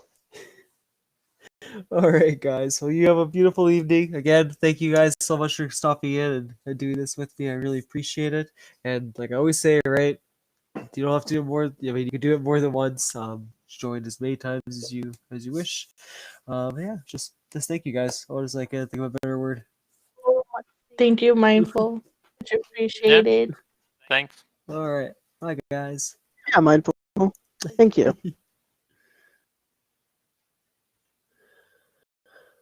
Alrighty, thank you guys so much for tuning in tonight. That was a long boy. That was 3 hours long. That's a long boy. That's a lot to edit.